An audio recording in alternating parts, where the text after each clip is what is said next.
All right, welcome to the channel, folks. If you guys been tuning in, you know we've done the multiple Zodiac Files interviews with my guy Gunner from the Zodiac Files series and author Drew Beeson, citing in on the Zodiac.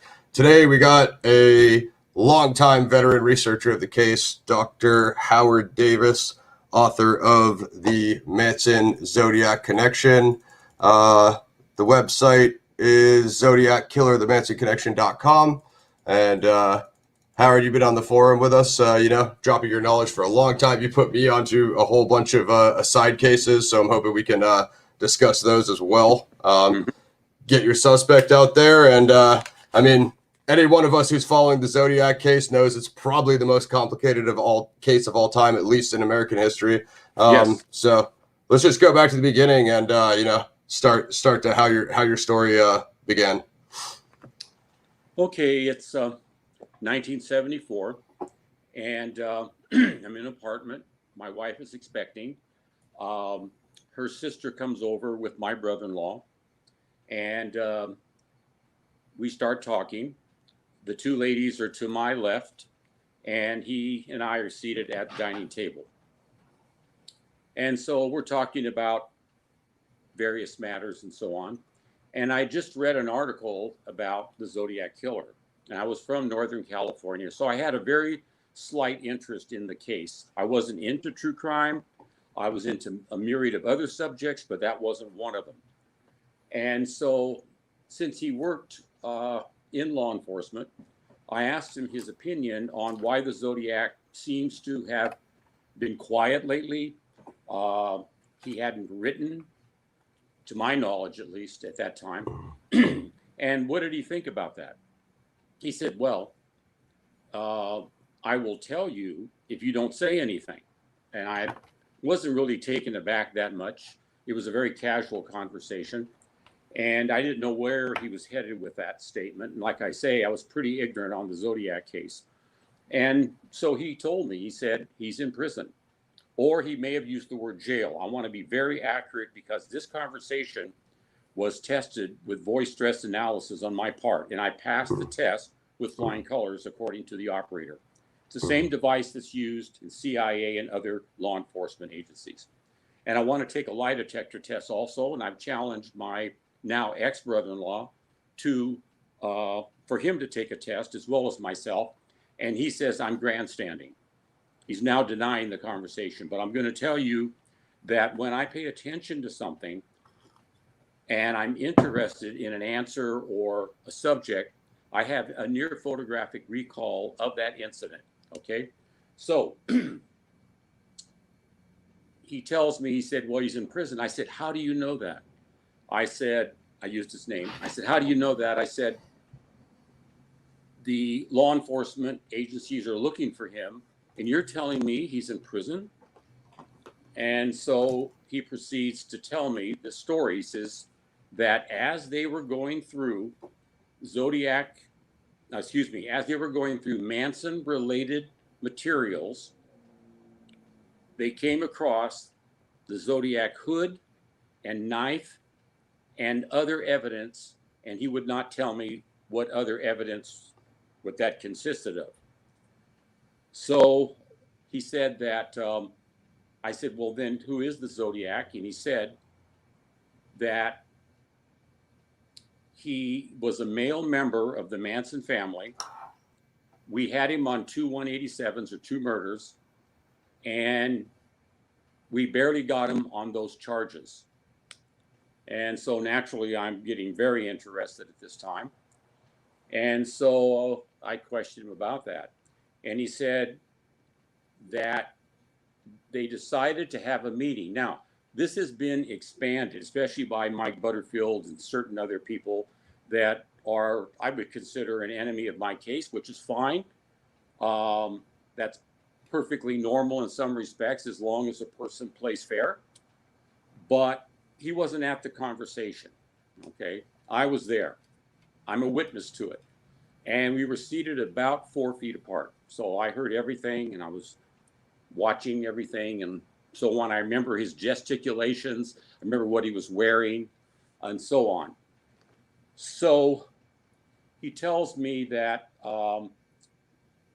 they were in a quandary, and the import of the message was this is maybe 2 people or 3 people in the agency. It isn't all of the agency. And that's where they're trying to make me exaggerate and say all of the DA's office was interested in this. Right. Okay, so they called in an expert in Northern California law, county law, areas of jurisdiction, and so forth. I now believe, based on my research, many years later, I came to believe it was Melvin Belli, which sounds strange. Once again, a lot of things sound strange because people like me don't have enough time to explain all the reasons why, because of this and that and the other thing. And I understand because time is valuable, especially online time. So anyway,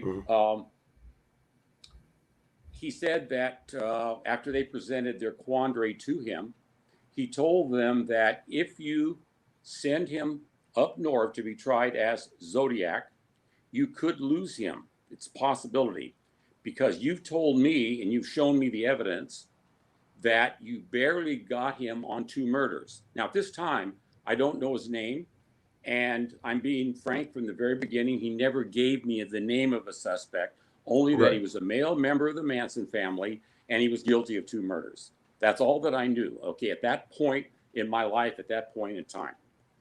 So this expert tells them that due to liberalistic factors in the San Francisco Bay Area, jurists included, that he could get off, okay? And since they didn't have in those days DNA, fingerprints were in dispute and other areas were in dispute. So he told them that his estimate was it would cost over $1 million to try him as Zodiac. Now, what's interesting is that it cost about $1 million to try the Manson case. That was a legal record, I believe worldwide record, if I'm not mistaken. And he's saying at least $1 million, maybe $2 million to try this case when it's at its conclusion. And you may lose him, or I believe if he's given a sentence, it'll be the same one you've given him, life in prison. So you're not going to gain either way, and you could lose him. And they worked very hard to get him, and they used Manson family members as witnesses. And I've read the transcripts. I mean, think about that for a minute. You're talking about Manson people.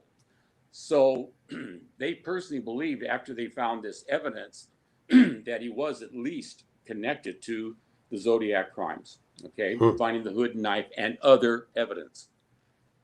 So they deliberated and they decided that they would just leave things as they were and leave him in prison for life. And the last words that he told me relative to this subject, he leaned forward. He had a very pensive, serious look on his face. And he said, I believe he said we, not I.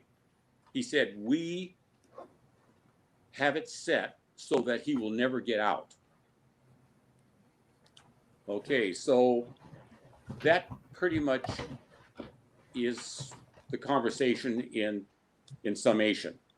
And so since I had no background in this, I wasn't familiar with the Zodiac case that much. I was just familiar enough to ask him a question out of curiosity because it had been on the news, been on television, read an article in the LA Times on it at that point.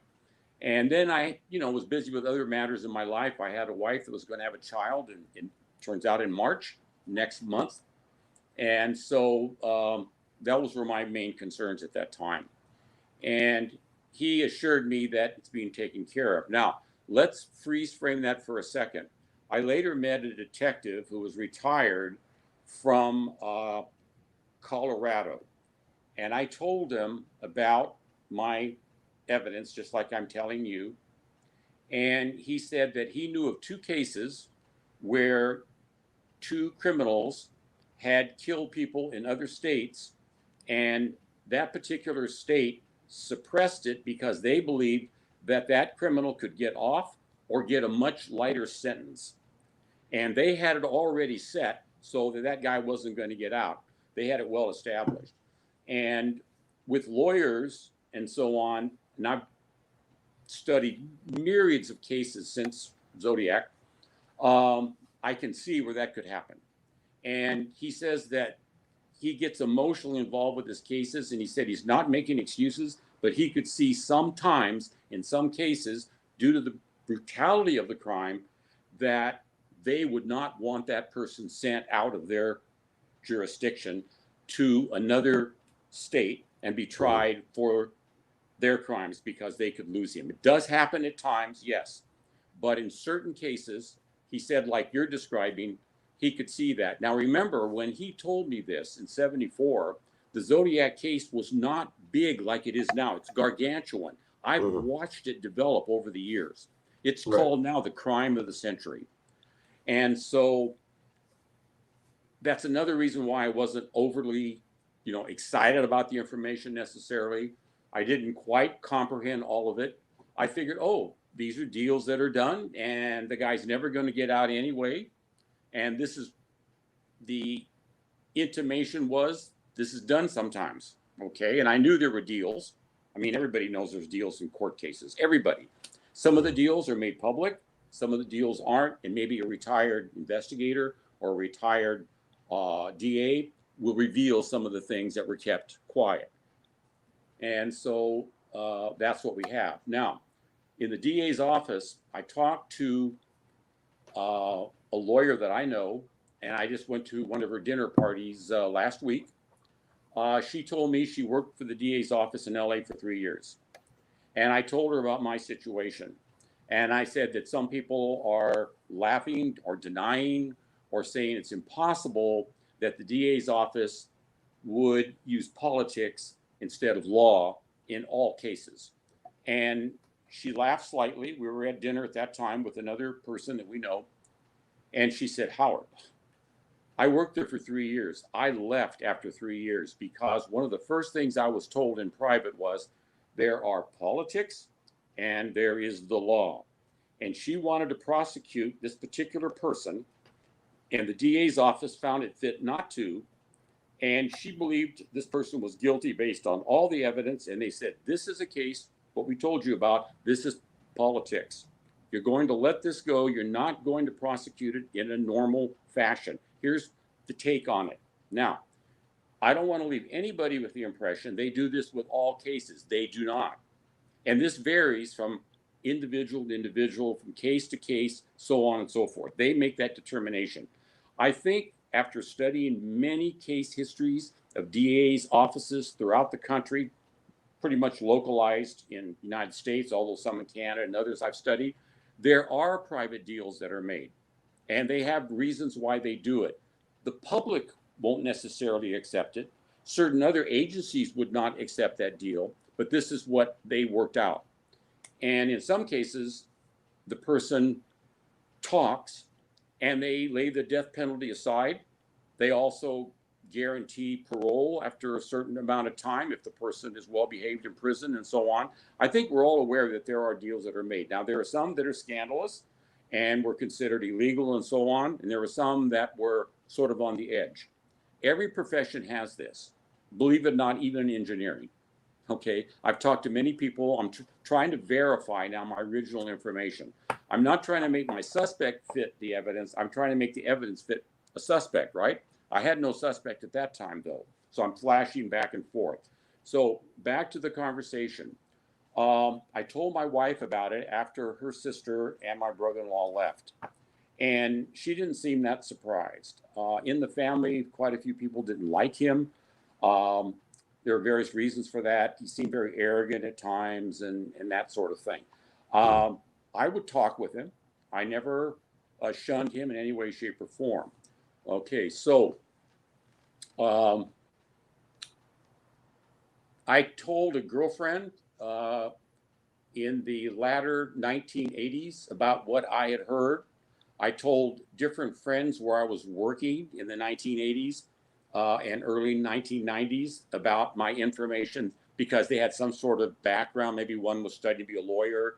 One was going to be a police officer and stuff. So, and one was a reserve officer, and they were just working there at the time.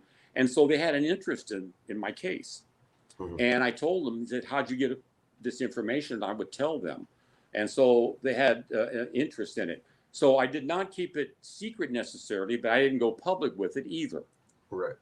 And so anyway, it wasn't until 1987 that I read in the local newspaper that one Robert Graysmith was coming to town, and he was going to lecture and do an autograph signing for his book, Zodiac.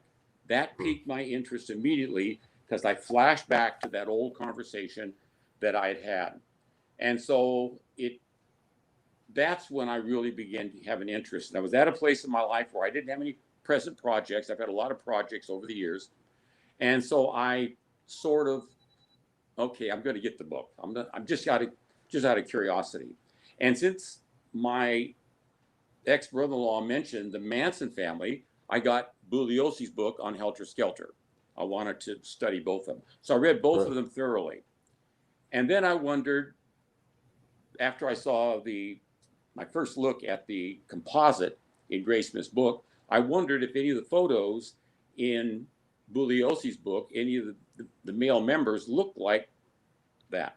And so I went through the photos for the first time. I mainly read the book, and I was busy at that time.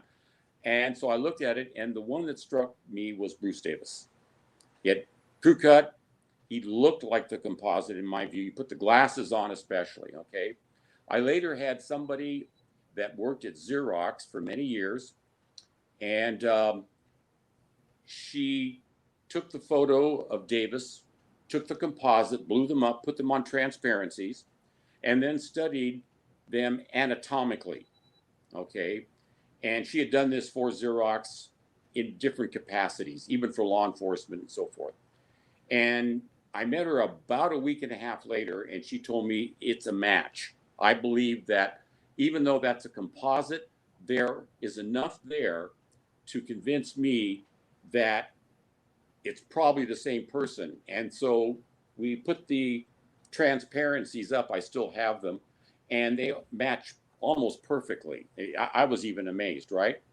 Okay, so over the years, I've tried various angles to see if the existing evidence fit my suspect. If I was going to be drawn away and found less and less confirmations, then I was going to stop the project, because I had too many other things I wanted to do, and I had financial considerations at the time, went through a divorce and other factors, and so I didn't want to waste my time on this. Okay. Yeah. So let's make it a point that we mentioned. That's how it started.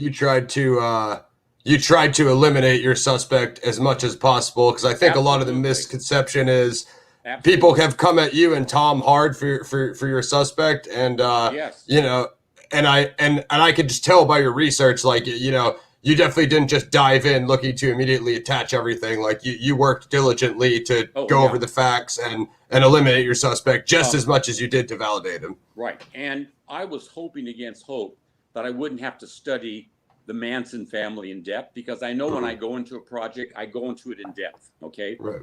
And I didn't have a suit and tie suspect, so to speak. It wasn't somebody who lived in Vallejo. Right.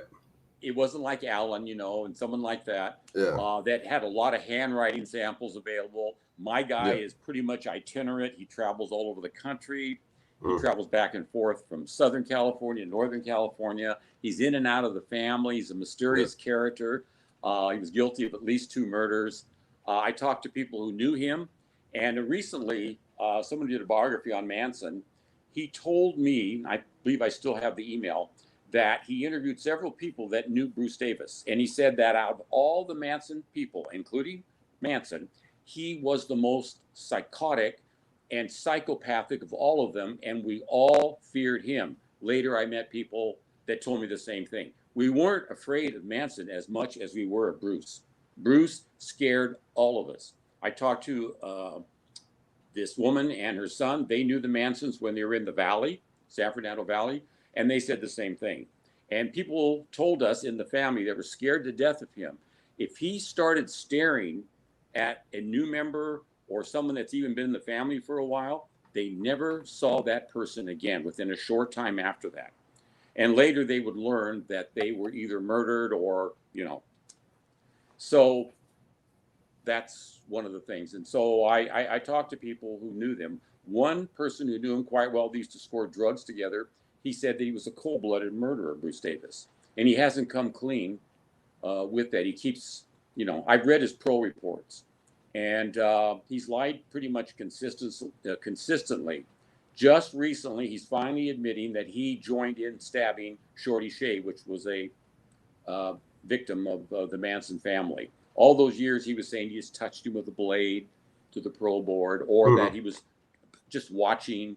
Manson was trying to force him, but later he admitted that I was stabbing him. Okay, so he was well capable of murder, and he was a good shot. He mentions that in a parole hearing. He was a member of the National Rifle Association since the 60s.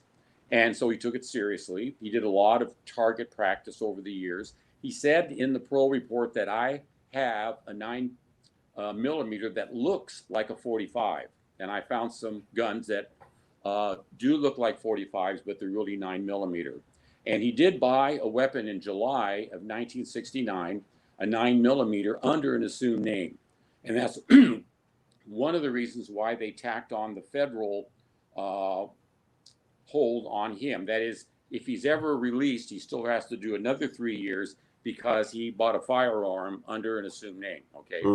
And that's illegal. So I'm kind of going back and forth, but anyway. No, it's all good. I mean, can we jump back to the finding of the hood and the knife, because I think that's probably another point of contention people have with your theory is that's the smoking gun we're all looking for in the case, is the hood and the knife and the whole it's never been found thing. So to say that it easily came up when they searched his belongings and then was covered up, you know what I mean? That's a massive, thing right there. Yeah, but at the time, once again, the Zodiac case was not what it was. I had the impression he thought that it was just some crazy hippie type up in LA. Up in San Francisco, wearing a hood and writing weird letters and so forth. He was not familiar with the case in depth at that time. And none of us really were. It was really Graysmith that brought out a lot of the photos and that sort of thing that stimulated a lot of us to get into the case in depth. Even though his book has a lot of imperfections, I'm bringing out that there were some positives also. I always try to be fair, okay? Yeah. And so any mistakes that he made or anything, whether it was deliberate or not, that's on him, not on me. I didn't write his book. Right. But it did stimulate me to go further. To go further. Yeah. So anyway, I got a copy of a letter, which I posted on my old website, which you can find on Wayback Machine, and I posted it off and on. But this guy they call White Rabbit, he looks like a hippie to this day. And when I would talk to him late at night on the phone, that's when he would be normal, and he would give names and dates and times and places. Later, I would check on these things. They're all accurate.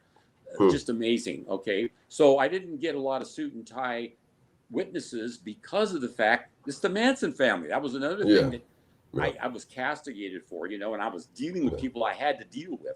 But many times detectives have told me personally, they have cracked cases using prostitutes, drug addicts, and people that you would never even want to talk to on the street. And they gave us valuable tips that led to the arrest of a criminal. They have to deal with people like that all the time, they said. Yeah, for sure. You're complaining about what we complain about. Yeah, I mean, I think the part about it is, as you said, it's literally the two most sensationalized cases of all time. So as soon as you try to connect them, people are just saying, "Oh my God, this guy's just making the Zodiac fit into the the Manson family," which I don't think that you were doing, but that's people's natural reaction, That's right, and I agree with that. So the thing of it is that these people, though, that criticize me, I don't believe they're being fair because they have not studied the Manson family in depth. They did not know that Manson, in the drama club, in prison, I got this from his prison counselor, they put on the Mikado. Yeah. And See, Manson was part. I like Yeah, that you found that. Yeah. yeah. I found all those different That's a good connections. job on finding that for Yeah, sure. all those different connections. Okay, and then I had that author of the recent book on Manson ask him by phone, and he was very familiar with the Mikado. He was very familiar, he said, with Mm, Gilbert and Sullivan and so forth. But he says I couldn't get him to talk beyond that, which he thought hmm was kind of weird. Of Right. course, I thought it was Right. weird, but once again, if you make too much out of something, then you're back into the conspiracy angle. Right. So but I was surprised he wouldn't talk about it. The lady called him at the prison. She had read my book, and hmm so which is very controversial. And I'm going to come up with a brand new book, a brand new take. I've got boxes and boxes of new information since the book. But anyway, Outstanding. she asked, she's Charlie, have you read that book? He said, what book? She names the book.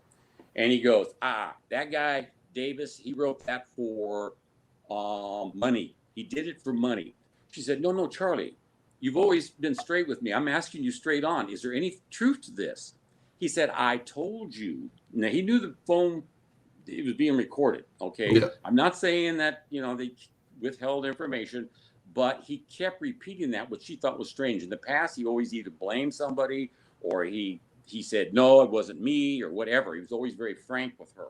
And she hmm was always very good to him, sending him money and things like that. So he would take her calls and so on. And she kept pressing him, no, Charlie, was Bruce involved?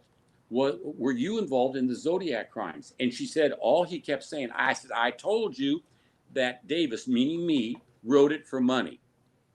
And that's an unsatisfactory answer in her view. Now, I thought it was unsatisfactory because he's usually very blunt and very Yeah. outspoken about things, either straight out denial or, yeah, I did that, or, whatever. Well, although at the same time, I mean, his whole thing is that he received a mistrial because they didn't find any actual evidence that he either gave orders for murder or they could charge him with conspiracy to murder, because the whole helter skelter theory, that was the theory that was pitched to create the evidence to get the conspiracy charge. Yeah. So if he's not even going to admit to him telling them to killing the Tate LaBianca murders, there's no way he's going to admit to giving Bruce orders for the Zodiac killer. You know what I mean?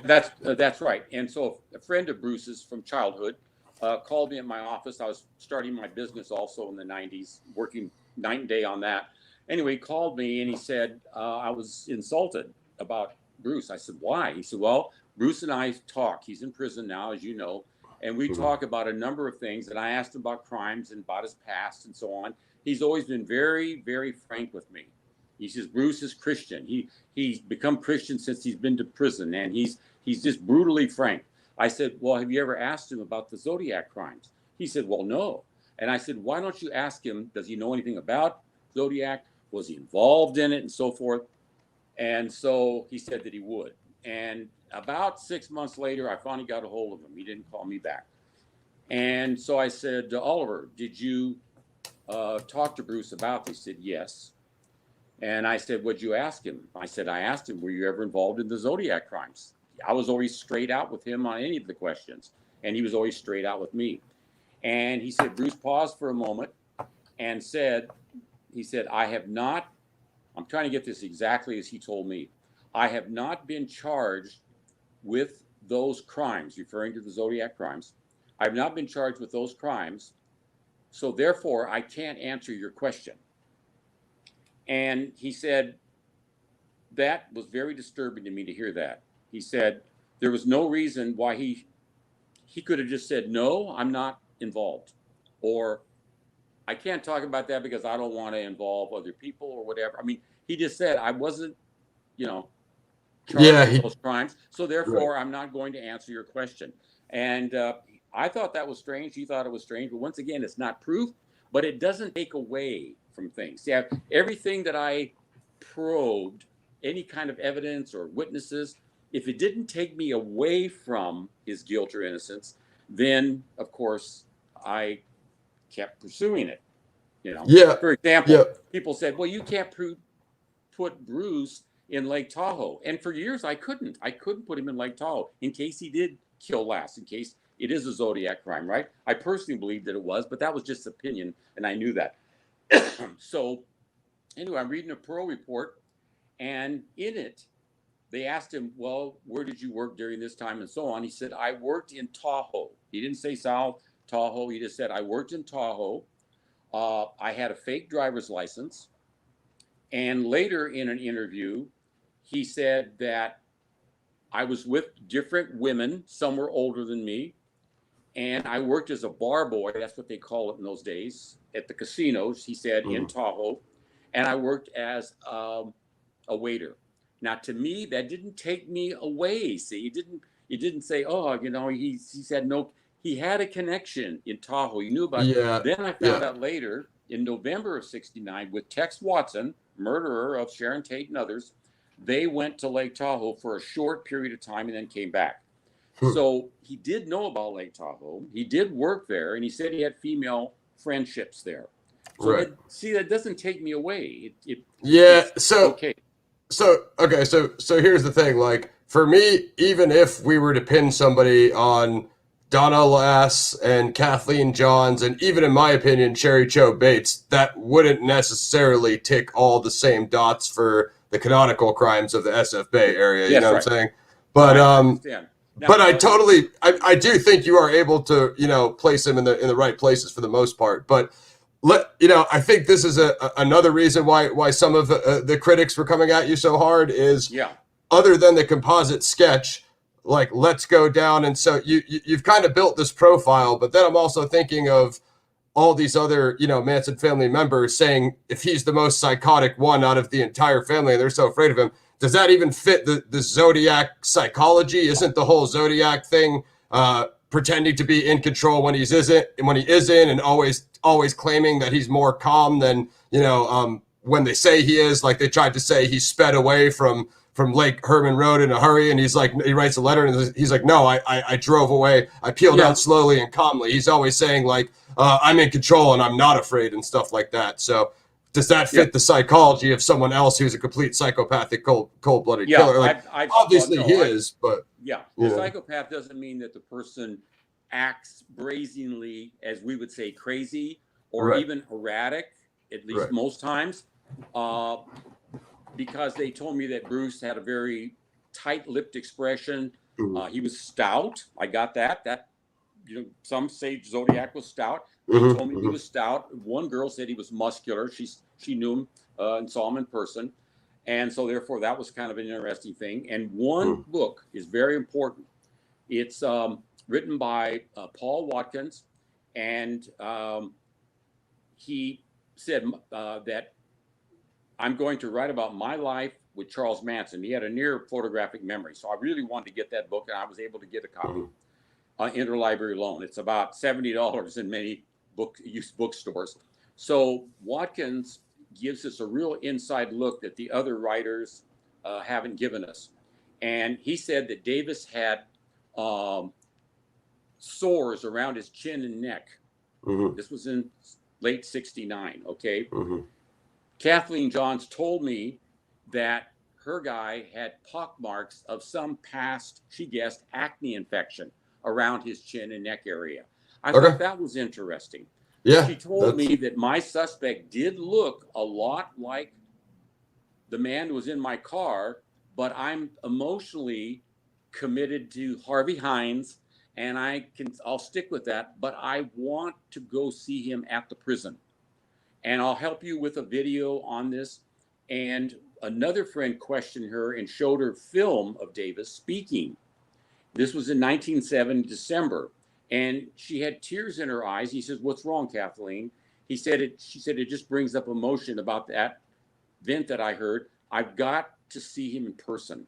So it made enough impression on her, his appearance, to make her want to, you know, she said many photos were sent of different suspects. They were all too old. But she said this Bruce Davis looks a lot like him, especially in profile, because you have to remember, she said, I'm seated in the bucket seat. He's in the bucket seat, and I'm mainly seeing him from the side, but I did see him when we were standing up outside my car face to face. And so he does fit what I've seen. The dimensions that she gives of him were pretty much Zodiac-like, compared to Zodiac's personal appearance and so forth.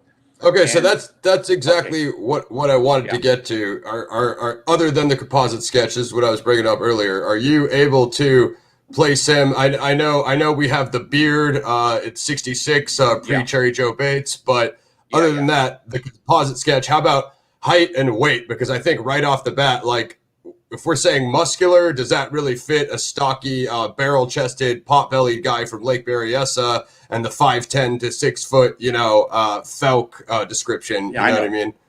I think that it was Graysmith that started us off on lumberjack height because Hmm. um, his suspect, Allen, was almost 6 feet, if not Yeah. 6 feet, especially in shoes. You've got to consider shoes.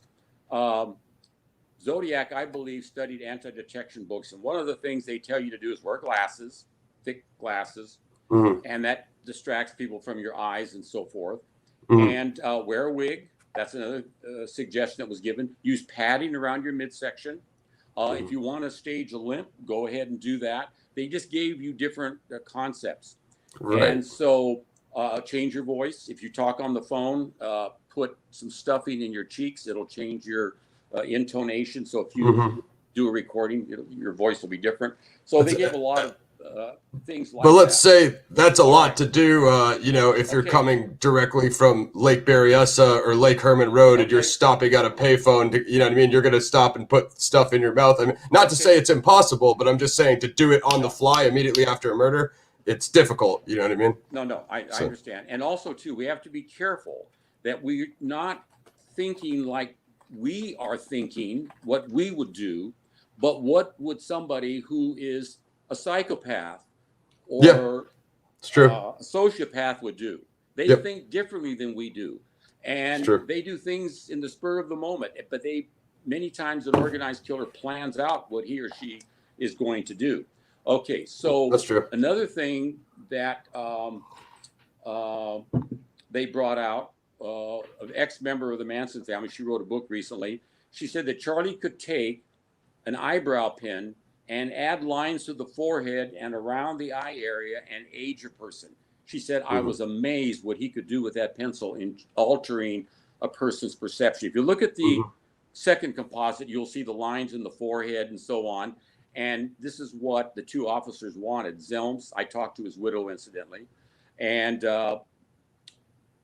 they folk. And so they were saying that the first one didn't quite look as aged as it should, so they told Gonzalez to add a few age lines to him. Well, Right. once again, with an eyebrow pencil, you can do that. Now, for height, you can raise your height according to all that I've read in anti-detection books in the 60s and so on, up to 3 inches if you're not using boots. If you're using boots, you can take your height up there. You wear crew socks, they told you what to do on that, and you can raise your height. So if you're Hmm. 5'8", you can bring your height up 3 inches, no problem. Okay. Now, none of the witnesses had a measuring tape. They didn't have a background reference like this fence is 12 Yeah, I see where you're feet going with high it. and he Yeah, was standing yeah, against the fence, so he was, yeah. Okay, so anyway, It's all estimated. Yeah. okay, now Mike McGow, what did he say? He said that he was short until Graysmith got a hold of everything. He was short, okay, and he was about a foot and a half away from Zodiac, and he could pretty much judge his height because he said he had to bend over and he estimated the height of the Corvair, and he said he was short, he was young, 25, 30, right around there, and he had a large face. Davis has a large face. Davis was between 25 and 30, and Davis was considered short. Okay. Okay, so All right. Mike So, later on says when he's led into his description by the detective, he's yeah, later on led in to say that he thought it was Alan. The only problem right, with Mike is flashlight in his face and then shot several times in his face right, immediately after that. So you have to right, go by what he right. had in between that period. Are Yeah. you able to place Bruce Davis at the scene? At, Uh, no, but neither is anybody else with the suspect, including the police. yeah. Uh, was anybody that they know in Lake Tahoe, September 6, 1970? Was any of the suspects, were any of the suspects on the murder site July 4th, 5th, 1969. Were they there December 20th, 69, Benicia on Lake Sherman Road? No, no, no. Nobody can put their suspect, including L.E., at the murder site that night. So Yeah. that I mean, I'm doesn't rule not. out, but it Yeah, I'm doesn't not rule out saying. anybody's suspect. No, Nobody's I agree. suspect. I agree. I'm just simply saying that if you go for the July 4th stuff or any of the Darlene Ferrin stuff, you have the whole stalking her at the restaurant story, argument in the parking lot before the incident story, the drug dealing side story. So Yeah. not to say any of those are main line, but it's just like each this is the problem with the Zodiac case is each little setting has its difficulty. The only problem why I don't like Lake Tahoe is because someone disappearing and then writing in the Pines letter, hey, I got this person. Like, well, I understand. At no point ever did he kidnap a person and make them disappear. So that's why I don't know. Not to say I'm ruling it out. I just say that one is like the strangest of them all because it's the afterwards card with the, hey, the clearing in the woods. And we're supposed to go find the clearing in the woods to find the buried, supposed remains. So it's like extreme difficulty there. Zodiac did write in November of 69 that I shall no longer announce when I commit my murders. I'll make them look like accidents of anger, stage accidents, and he said, etc. Everybody ignores the etc. That means that I saw it. Would be into staging, and because you're telling lies about me, saying that I didn't talk to the officers when I know that I did, and Zelms' widow confirmed that to me on the phone at least 3-4 times, maybe 5 times. He told her privately that they did talk to him. They did stop him briefly and talk to him. Okay. Mm-hmm. And looking back, he said that he was ordinary. Wasn't anything that stood out, that he looked like a criminal or acted like a criminal. Yeah. He was very calm. And, and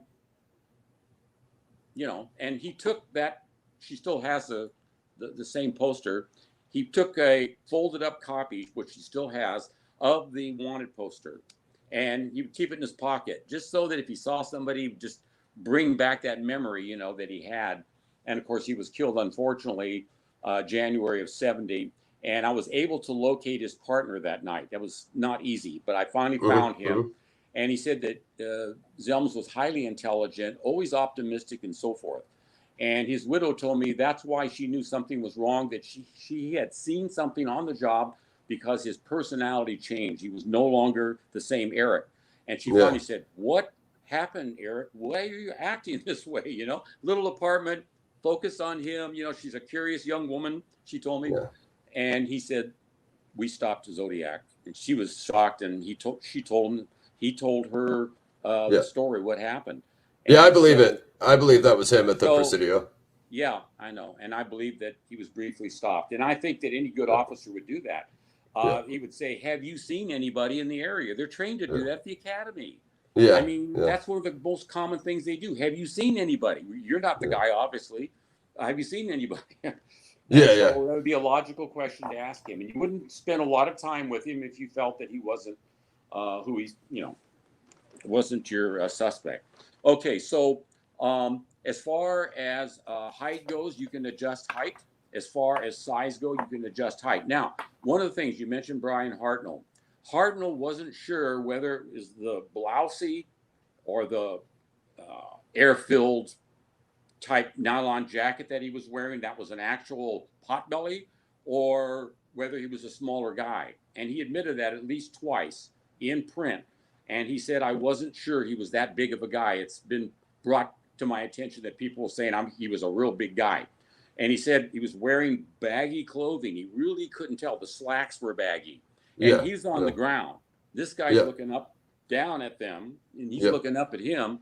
And so that could misjudge a lot of things. There was an incline there. I've been to the area. There was an incline there. And so he's under stress, of course, and everything else. So all we got out of him really were 2 things. Number one, he had dark brown hair, and he could see it through the eye slits.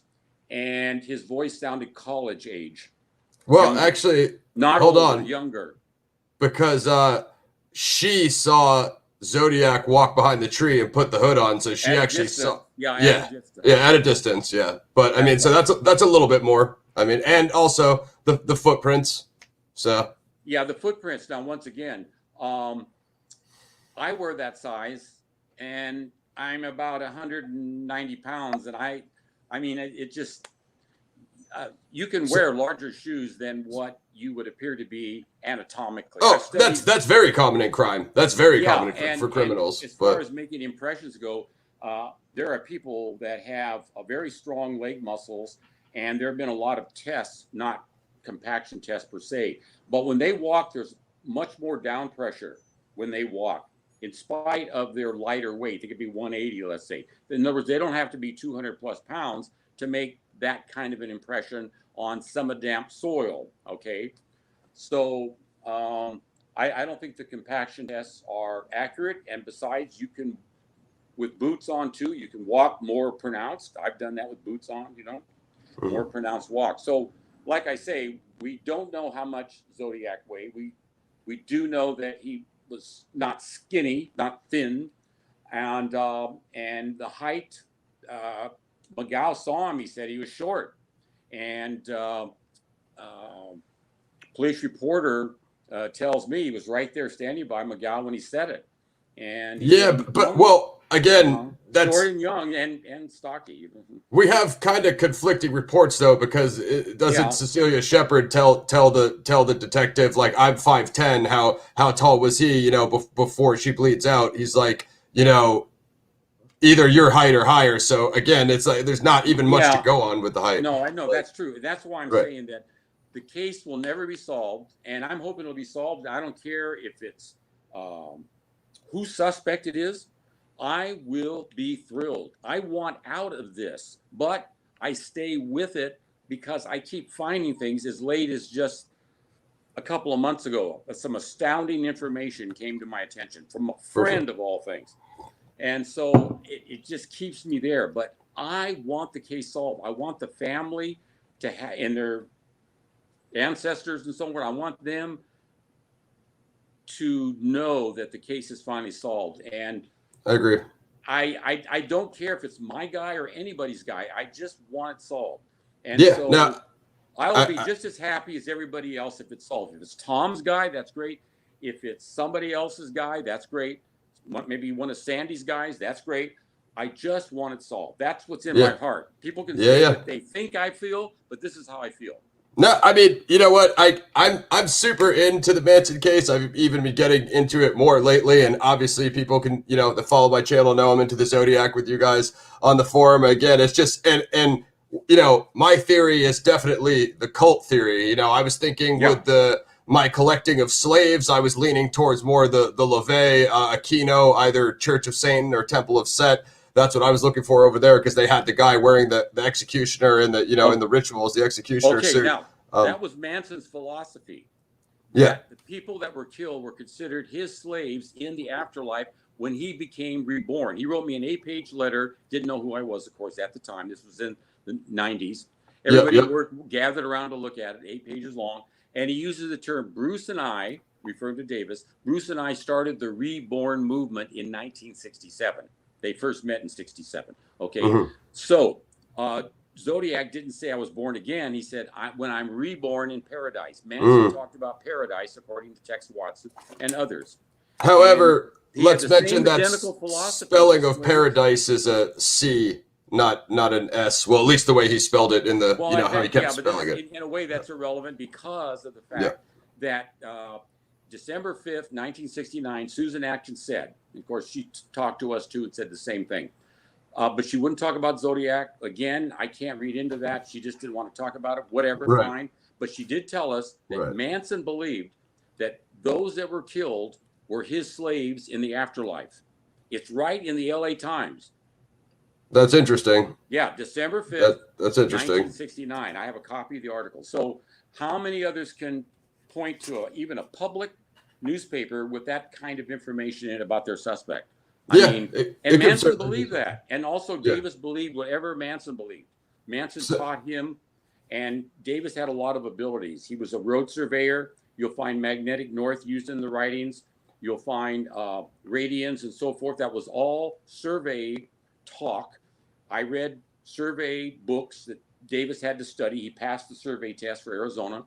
and those were familiar terms to him, right? Yeah. And So he's very good at math and so forth. So, you know, everything I find keeps leading me forward. yeah. And So I gotta bring the devil's advocate on that one for you. So Yes. you know what is he, a either novice or journeyman level pipe wielder? And I like the fact that you found it. Don't get me wrong, but you know, 3 semi unbreakable ciphers, and shout out to Okay. David and those guys that just broke the cipher, but it Right. took 50 years. So a Yeah. lot of the, you know, have you seen Drew Beeson's theory of the Don Cheney? Because his background is similar and almost matches the math exactly as far as radians Yeah. and all Right. of all the mathematical stuff. So I mean, Yeah. is Bruce have that level of a Zodiac? Yes, he Because a lot does. of people Yes, are he saying does. it's a genius level, you know, mathematical Yes, background. yes, he does. When he's So- away from everybody. For example, Got you. this one guy told me he was talking to Bruce September 1970. He didn't forget the date because that's where the Manson Ranch caught fire and all that area burned. And he said, Bruce and I had a discussion. He said, Yeah, I the want to Spawn tell Ranch. you, Howard, I've been talking to him by phone, been talking to him in person, visiting him. He had a ministry himself, and he was visiting him. Dennis Rice, he was a former member of the family, so that's how they knew each other. And he said that he's one of the most brilliant men I've met, but he indicated that's only because it was one-on-one. Gotcha. And Manson had drilled into his head, act dumb. If you act smart, then they're going to think you're capable of doing thus and thus crime. Manson Gotcha. would do that. I talked to a guy whose father counseled Manson when he was in Tracy. I have all of Bruce Davis's prison records from that time. Anyway, he said that when the door was shut, Manson was perfectly normal. He was well posted on current events in history. He talked calmly, deliberately. He had a great memory. But he said when he would go out into the yard or have television interviews, you know, the usual. Yes, the act. Yeah, for sure. Yeah, I he's not totally believe capable of that. doing this. He's just too dumb and crazy, you see. So it's all an act. Both of them are very smart. Manson knew codes. I got that from his San Quentin guard. And Bruce was very good at engineering type tasks and so forth. He was also he was chosen to be the editor in chief of his high school yearbook. Yeah, and I saw that. meant he did pay stubs and all that. And of course, Zodiac would say, "Dear editor." And yeah. And he worked at a newspaper for a while. Bruce did. It's pretty good. So, I mean, there's a lot of background I don't have time to bring out. See. So yeah, the whole journalism thing, and of course, you know, I'm sure Tom and the Geik people would say Geik fits that as well. And then, you know, of course, a Graysmith's theory that he was a cartoonist because of the drawing. You know what I mean? Yeah, they did have a guy named Dit, D-I-T. He was enamored with Susan Atkins. He tried to date her and so forth. And he studied naval code. And he was an expert in codes. So it's quite possible that maybe in the family would milk people if they knew something about bombs. Davis threatened to blow people up with bombs. Okay, that's what I wanted to ask you, the Zodiac bomb diagram. Do you have anything else for explosive knowledge other than him threatening to blow people up with bombs? Yeah, well, a lot of that, when you're studying pipe fitting and things like that, you do run into electrical issues, and you have to have a good working knowledge of those things when you're working on chemicals, pipe projects and all of that. And he was a welder, same thing with welding. And he did study surveying, and surveying gives you a lot of information too. So he was very smart at construction and things like that. He understood those things. So there again, it's something that, no, I haven't seen Davis sit there and write a code out, but there again, nobody else has seen their suspects sit there and write those very codes that were mailed out. Yeah. I mean, this is something we know, I believe he was capable of doing. He was very good at math. My only problem with a suspect as transient as Davis is, my basement got flooded out. Everything the Zodiac said in his letters, they're picturing him down there with one of those AutoCAD or whatever light tables, drawing the cryptograms. So how's Bruce going to do that if he's like constantly back and forth to every location? You know what I mean? He had various places that he could stay, people's homes that were sympathizers. Yeah. And, frankly speaking, he's not going to tell them what he's doing because they didn't dare ask him who he was writing to or whatever when they would ever see him doing something like that. That's all there was to it. And also that could have been diversionary too, to make people think that he had a basement. I was swamped out by the rain.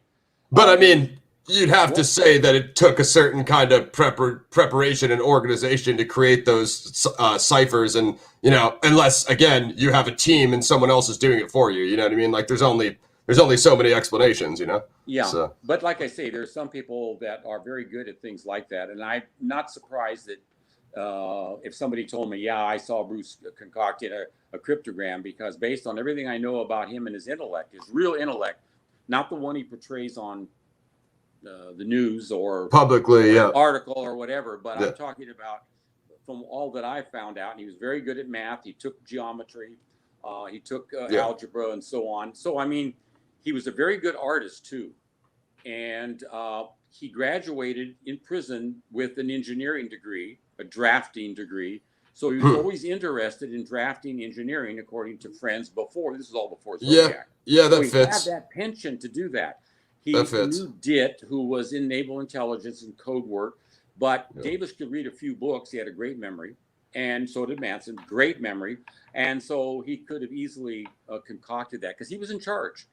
He was in charge. He could make the symbols say anything you wanted to. He could study things. Remember that. He was good at reading music. Same for Manson. They could read music.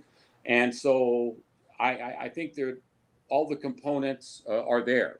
But I have to say that anybody that law enforcement knows, they can't prove that any of their suspects conjured up a code. It was a lot of people taking code classes in the military and so forth. Does not mean that they did those codes. It just meant that they have some background in it.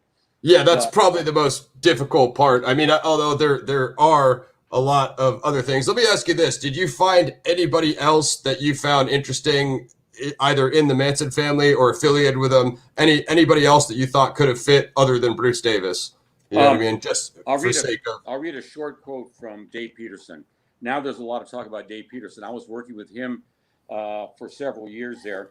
And he told me in a letter, I agree that Manson masterminded the Zodiac serial killer case and was assisted by a few others. And I can say that he could kill someone. A family member could send the letter, because they went back and forth to San Francisco from the LA area. It took about an hour to fly there. Cost was $12.50 to $13.50 for a one-way ticket. And they did a lot of flying back and forth. And Manson knew a lot of people in the North Bay area, a lot of people. And Manson and his family were in the Northern California area, in the Vallejo, Sacramento area, for 3 weeks, starting around mid-December on. And then they came back to Southern California. So they were in the area. A guy that knew Bruce said that he met up with Bruce Davis in December. It was Christmas time. Remember the lights in the city and all of that. And they talked for a while. They used to score drugs together and so on.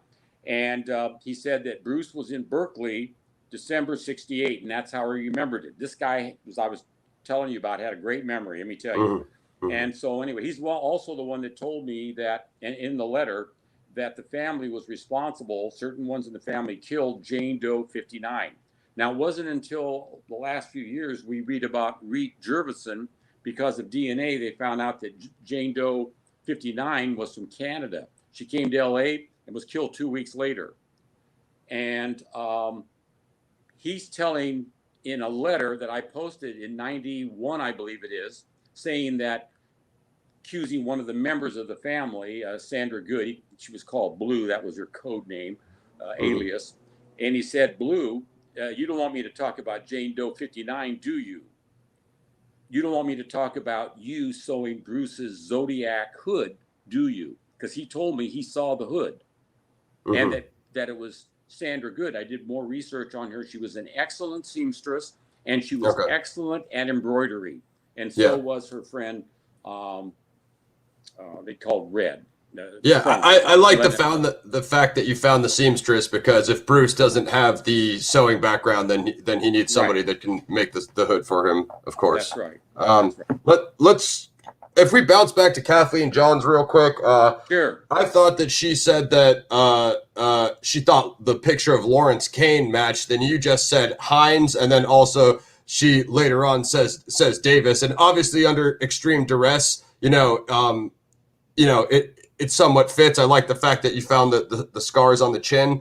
But a lot of people flat out don't believe in Kathleen Johns, like, period. Like, I they think realized that, and she made it up. I think she So didn't get a fair shake.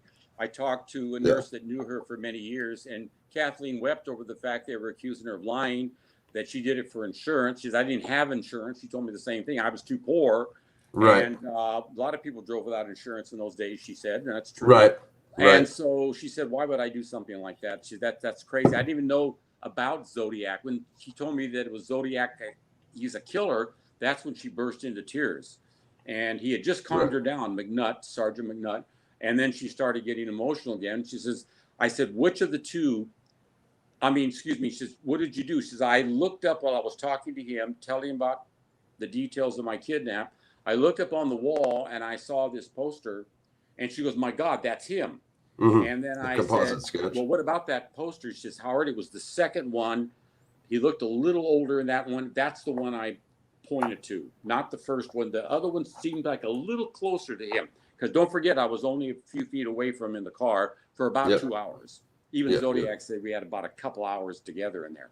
Yeah. And so I don't think she was lying, okay? I think something did happen to her. However, I'm not 100% convinced that was the Zodiac. Like the Cherry Joe Bates situation and like the Lake Tahoe thing, like, it does seem that he has a propensity for claiming crimes that weren't his in the letters, you know what I mean? So, and it's impossible to know, you know? Okay, now which victims did he claim that we can name and that they turned out not to be his?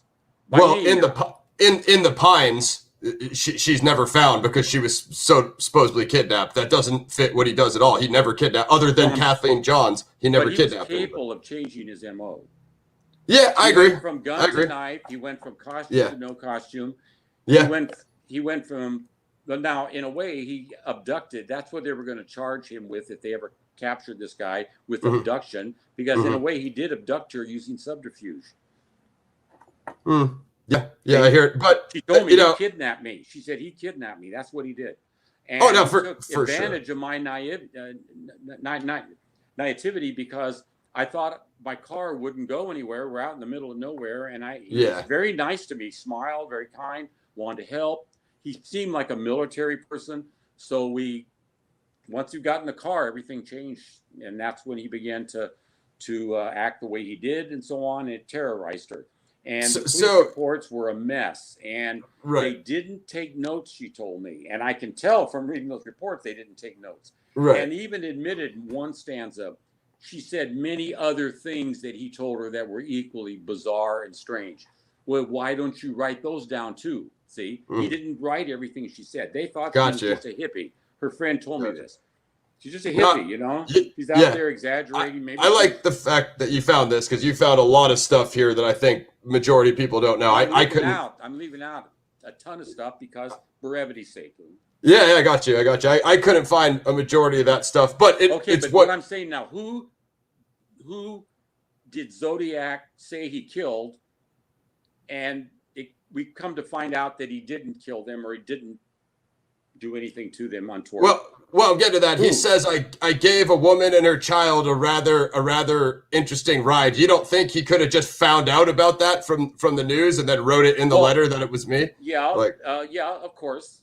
And then, Cherry Joe Bates, I know you have a lot of amazing information. You probably have more on that than you do on Kathleen Johns. I figured we would definitely get into Cherry Joe Bates, because this one, they say the handwriting letters match. They say the desk note matches, however, hair in her hand, supposed DNA under her fingernails. And he basically says, Bates had to die. There will be more, or whatever. So he semi-claims that one, but it's years later. So that one is like, that's the most, thing that doesn't fit with all of the rest of them, as far as them going back and saying, I did that one too, Yeah, he wasn't Zodiac then. True. I believe that he evolved into that, and also he didn't give himself a name until August '69. And I believe, though, as early as '67, he was toying with giving himself a name, because the indentations show, and it was Mr. Olson, Ryan Olson, that discovered this. It's on Zodiac Vortex, which you have to go to Wayback Machine, but I printed it out enough times. Nobody seems to be interested. But in there, he spells Zodiac 3 different ways in the indentation. Okay. Of the notes. So at some point, he was writing over a note, and in there is the word rap, R-A-P, rap something, is like, and that sort of thing. So he was experimenting. Zodiaca, the Greek version, Zodiac. And so I believe he was experimenting, but he stuck with RH. It could be Robin Hood. There could be any number of reasons. Well, RH is the desk. Okay, so there's the Z squiggle, the squiggle Z at the bottom of the letter, and they say it's a Z or a 22, or you know what I mean? Well, I think it was. I agree with Morrill, Sherwood Morrill. He was an expert. He used a very powerful microscope. You see a lot more under a microscope when you're using originals. Okay. Right. Anyway, he said that it was a Z, a stylized Z. Okay. Yeah. And then we have the indentations. They all start with Z's. Zodiaca, Zodiac. Yeah. I believe he was trying to determine to give himself a name at that time, but he wasn't ready. He said he started his Slaves in Paradise December 20th, 68. That's when he began that. And that's after he met Manson. And that was Manson's philosophy, which he got what they called the spiral staircase, which had a basement. And all these weird occultists would meet there. And Manson said that I would pick up all these devil-like evil teachings from these people. And I admit some of it I assimilated, some of it I believed. Okay. And I believe that's where he got this Slaves in Paradise thing. But so they try to match that Z to multiple occultic symbols from occultism, and then none of them really fit. So do you have anything else to the stylized squiggle? Is that, because I'm always thinking that I think it was meant to stand for astrology or zodiac. He did kill her under a full moon. It's called a harvest moon on Halloween. It was in Taurus. The My Name Is code. Those are not 8s. People say we got 3 circles and they got 8. No, they are. That is the sign for Taurus. 3 times Taurus. Okay, and that's another issue. But the thing of it is that he killed on full moons and new moons and holidays and so forth. Yeah, and weekends. Even the case in Lake Tahoe, Donna Lass, she was killed on a Druid full moon, new moon, which was September 6th, but that was also Labor Day. And so he killed on and holidays too. And that's all occultic stuff. Manson was into all of that. Davis was into all of that. Davis was into astrology. And when this filmmaker was interviewing the family for a film that he made that later received an award, he said that there were hints around that a certain member in the family was Zodiac. And I talked to Bruce Davis, and he was telling me about the pull the moon has on emotions and so on. And it got him a little spooked. So Davis did understand astrology. I asked him about astrology in a letter, and he evaded my question. I was acting as though I was somebody else and so forth at that time. I asked him, did he ever own a 60 Chevy? Because those are classics. He wouldn't answer. Did you ever own an old Studebaker? He didn't answer. And after I asked him 4 or 5 times in very innocent ways, thinks I'm a teenager, right? I'm very innocent ways. He finally said, yes, I owned a 60 Chevy. And we went on from there. He still wouldn't answer my question about, have you ever been to Riverside? Then he would say, are you going to Riverside? I said, no, Bruce, have you ever been to Riverside? I'm trying to see what cities you know about, because I know that you don't know much about the area. And he would never tell me whether or not he lived in Riverside or ever went to Riverside. It took several years. A friend of mine talked to his counselor at the prison, and he met at a basketball game. And so he said, yes, Bruce has been to Riverside. What's the big deal? We talk about a lot of things. And he said the reason Bruce confirmed that he worked there and lived there was because I was a teacher in the area at the time. The counselor was. And it was in Riverside. See, that's what brought it up.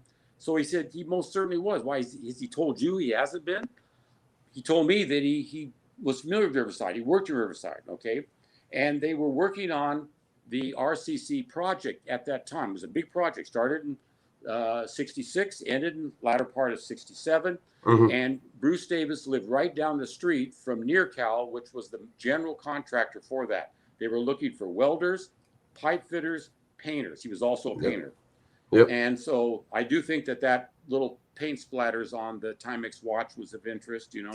But that's, again, that's just some more stuff that comes along. It doesn't lead me away, you know. Then you'd be back to military style dress shoes, and again, we haven't mentioned the wing walkers yet from Berryessa. So I mean, without Bruce doesn't fit the military background, correct? Does he have any military experience? Okay, here's the thing: we don't know if Zodiac was in the military or not. Okay, those books indicated that you can deceive people by intimating in your crimes that you belong to a certain profession. Okay. Gotcha. All right. Now we have dress shoe prints at Riverside, dress military shoes at Riverside. Kathleen Johns says that he was wearing, she could see because of the interior lights. It was a full moon that night, she told me, and she could see he was wearing shiny military dress shoes. That's another reason why she thought he was military. Okay. Yep. And so, all right. And anyway, we talked to this guy. He knew Bruce in high school. They went out to California to pick fruit up and down the state. Now, Kathleen said he acted as though he knew those farm roads very well, which kind of surprised her. Who would know those roads? He was slowly driving around those windy farm roads, she called them. She told me he's called farm roads. Right. Okay, but they picked fruit up and down the state. That could be Santa Barbara, too. Okay. Yeah. And the first time that Bruce came out here was in 62. Ray Davis, 62. Yep. Interesting, right? That doesn't take me away from my case again. See? Okay, going back to this. He and his friend go to Washington State, he said. We went to a PX. Davis was a welder, pipe fitter at that time, learned from his father, certified, and he was able to go on base because of his background, right? And they would give them permission to do plumbing and things like that. It's still done today. I talked to guys that were plumbers and stuff, and they would go on military bases. So that's not a big deal. Anyway, he said, I watched Bruce. He bought a pair of military shoes or boots. He didn't remember or didn't know what to describe them as other than they were military footwear, right? Bruce liked military shoes, he told us. Bruce, we know when he's with the family, he would wear a flak jacket at times. He went to military surplus stores, at least one for sure, Jack's over in Santa Monica. I believe it's now closed, but that was a popular one in the 60s. And he would go in there and buy military things. He was also very familiar with survival skills. He mentioned that in a parole hearing. So, I mean, we really don't have solid proof that he was in the military. We do have proof that he wore on 2 occasions, I believe 2 occasions, if you take in Bates, a military footwear. Other than that, we really don't know. Now, what does Fouts say about his footwear? And one testimony that he gives, he called them engineering boots. Okay, a lot of welders wore those. Okay, a lot of people on motorcycles. Davis owned a motorcycle on one occasion. Okay, at some point in his life, BMW motorcycle. Now, his daughter, I mean, his sister said that my father used to kick Bruce with his engineering boots on, you know, because that meant that it's heavier and it would hurt Bruce, right? Right. And she uses the term engineering boots. All right. So I thought that was just kind of interesting. Once again, doesn't take me away from anywhere, doesn't lead me forward, but it keeps me with my feet on the ground. Engineering boots comes up. His father wore engineering boots. Okay. And if Zodiac was wearing engineering boots, then that would be of interest to me. But the family had a huge clothes pile. They had military stuff in there. They had boots in there. They had regular shoes in there. And you would just throw things on. Okay. And that was brought out to me by people that were in Inyo County. The former Inyo County DA believed that the Manson family was connected to Zodiac. He was the DA of Inyo County. And I said, do you have any information on Bruce? I said, we've talked about this. We drove all the way out there, and he wouldn't tell us yes or no. And I said, can you just show me something about Bruce? You say that you believe that the family was connected. Do you have any information? And he said, I'll give you this, but all it was a list of aliases that the family used. I already had that. Bruce Davis had maybe 15 different aliases, right? That was no big deal. So he knew something, but I can't tell you what it was because he wouldn't tell me. But he had Uh-huh. several people connected with him in law enforcement, either in and out of law enforcement. They were inclined to believe that the family was somehow connected to Zodiac. He said, I've Yeah. always believed that, Howard. And that's before he died. He told me that. So, can I ask, were you Yeah. familiar with the Manson case before you came onto the Zodiac case, or did you No, find? I was Okay, not in, like I told you before, I was not into true crime. I gotcha. had heard, obviously, like everybody else, about the Mansons. I just thought they were crazy on drugs. Yeah, They were scary people, but that was about it. I was too busy with my studies and different projects I was working on. I've been gotcha. married there, wife was pregnant, and so on. I just didn't have that interest. I Understood. knew little to nothing about them. So I got a few things for you, but let's go back to Sherry Joe Bates at Riverside because one thing I think you've done an amazing Yes, job of is placing Bruce within 50 miles of living a 30-40 minute drive from Riverside, and in then Anaheim. Yeah, being down near the construction project as well. yeah. So based on what I've seen from your research and what you told me is you have Sherry Joe Bates being approached by one of the workers during the reconstruction and whistling at Wearing a her, mustache. Wearing a and mustache. bearded as well at this point, or No, I got this from Edward. Edward made a connection with one of Sherry Joe's friends. I'm familiar with her, but I've never personally interviewed her. And she mm, told him that the theory is correct that the men on the construction site would yell out to Sherry and would whistle and things like that. And she said she always ignored them.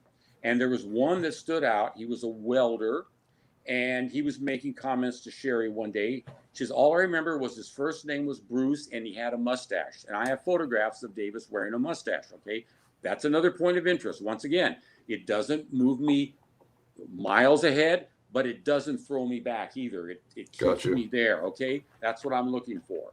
I Hmm. want to rule this guy out. I wanted this to be done, but yet, like everybody else, you just want to keep going until you're defeated in some way. Got So you. anyway, she said that he yelled out and so forth, and he was also ignored. Now, he did say that he used the word brush offs, plural. Hmm. So he indicated that he was brushed off more than once by Sherry Joe in the confession letter. Incidentally, in Scientology, they write out confessions. They call it the confession they write out. Davis was into Scientology at that time. He read Dianetics by Ron Hubbard, Hmm. RH, Ron Hubbard. And when he met Yeah, I Manson in was thinking about that. 67, RH. yeah, Yep. and when he met Manson in 67, Manson said that he knew about Scientology. He had been in jail, so had I, much longer than him. So they both had something in common. They were into occult things, they were into mind things, and they were Hmm. both into Scientology. And later they both got into different cults and so forth. I have a manila envelope, a copy of it given by the police to a friend of mine, Stockton. It was a message from Manson, some information Manson sent to Anton LaVey. This was in December of 71, mailed by a female member of the family. I'm familiar with her. Never have talked to her personally, but I'm familiar with her. It was her return address. It was a P.O. box in L.A. So he did have communications with the Church Satan. What's See, that's interesting what is, I'm looking for. okay, now what's interesting is um, his widow, the grandson, said that his grandmother has, she believes, the name of the Zodiac in a metal box. Now, that guy that I told you about earlier in our conversation about Zodiac, um, he said that he got this from the grandson, and it's in the book. And he Yeah, says, my I heard the mom statement. believes that he Yes, attended the church yes, sometime. yes. And Manson had a fascination with the Church of Satan because of the philosophy and stuff. Yeah. And so she said that she has his name and she won't show anybody, he said, not even the grandson. Yeah, I Maybe want to after. follow up that angle. So that's I've of seen that interest. statement. See? And Yeah. Manson said communications. I have at least one of them. He sent communications in 71 when he was in jail, via another person. You see how Zodiac himself could be incarcerated like Davis and can have Yeah. somebody mail a letter for him. There's not a Yeah. problem Yeah. for those people. They could Yeah. fly up there in an Yeah. hour. Okay, and they did. Hmm. As far as Hmm. okay, so that's what we're talking about there. And I think that as far as Sherry Joe Bates goes, I believe he was living on Lemon Street. I attribute that to Sandy Bates. She found She found him living there, and he admitted to the counselor that he was living there. And so it makes sense because this was the biggest project around. He was always taking up projects and so forth. For sure. So, yeah. I think it's impressive that you placed him there. Why did the Yours visit Lake Herman Road that night? It says so in the police reports. Why did who? Why did the Yours, Peggy Yor, the one that testified in the police report, they saw the Rambler parked in that space. She was one of the witnesses. She said it was to examine the pipeline that was being set up at that time. Davis said in 68, he did work some jobs in 68. And he was sent different parts, different areas. He was sent to Harrisburg, Pennsylvania. It was the same year that Darlene Farron and her husband, Jim, were in Pennsylvania during the same year. Yeah, I've heard some of that stuff. That's interesting. It's weird. And these people, That's interesting. These people dealt with drugs, man. I mean, Davis said I was into drugs, so they get to meet each other and so on. So that's interesting, though. Right. Yeah. So, definitely. He said he drove around the country twice, so that could put him anywhere in the 60s at any of these unsolved crimes. Not saying that he committed them. Yeah. I'm just saying that it doesn't cut him off from anything, No, I agree. I just don't want to do the whole Graysmith yellow cover thing of listing off every case ever in the 60s because there could be stuff in there. And you have put me onto things specifically, which I do want to get to, that I think you were 100% on point on. Larry Hargis and Nikki Benedict. We're definitely going to talk those before we get out of here. Yeah, but Nikki's a good one, and so is Larry. Yeah. Back to CJB quickly. You've stated that there's elements of Scientology in the CJB letters because he does call those the confession letter. And doesn't he make a statement, almost exactly the phrase you use, that that's what she gets for brushing me off? Or doesn't he literally say something like those words of him, her turning him down or whatever? They believe that all murder is actually self-murder. The person puts themselves subconsciously into the area where they will be killed. That's I'm quoting. And so I got you. So therefore, like they said, she had to die, he says in one of the notes. That struck me when I read that. Yeah. It's like, this is her karma, you see, and I'm the instrument of it. Now, what did he say about insanity? I think I have it. I am insane. Yes. And if you delve into Scientology in depth, as I have, you'll see that kind of phraseology is used there. Yeah. You see, so they're trying to change terminologies and so on. So you're not necessarily sick, you're insane, but your insanity can be for a purpose, you see. Yeah, channeled. What others deem as insanity, it's actually sanity in their realm. Manson said the same thing. He was also into Scientology. So it's very interesting, though, that he used terms like that, because it struck me when I first read the confession, see.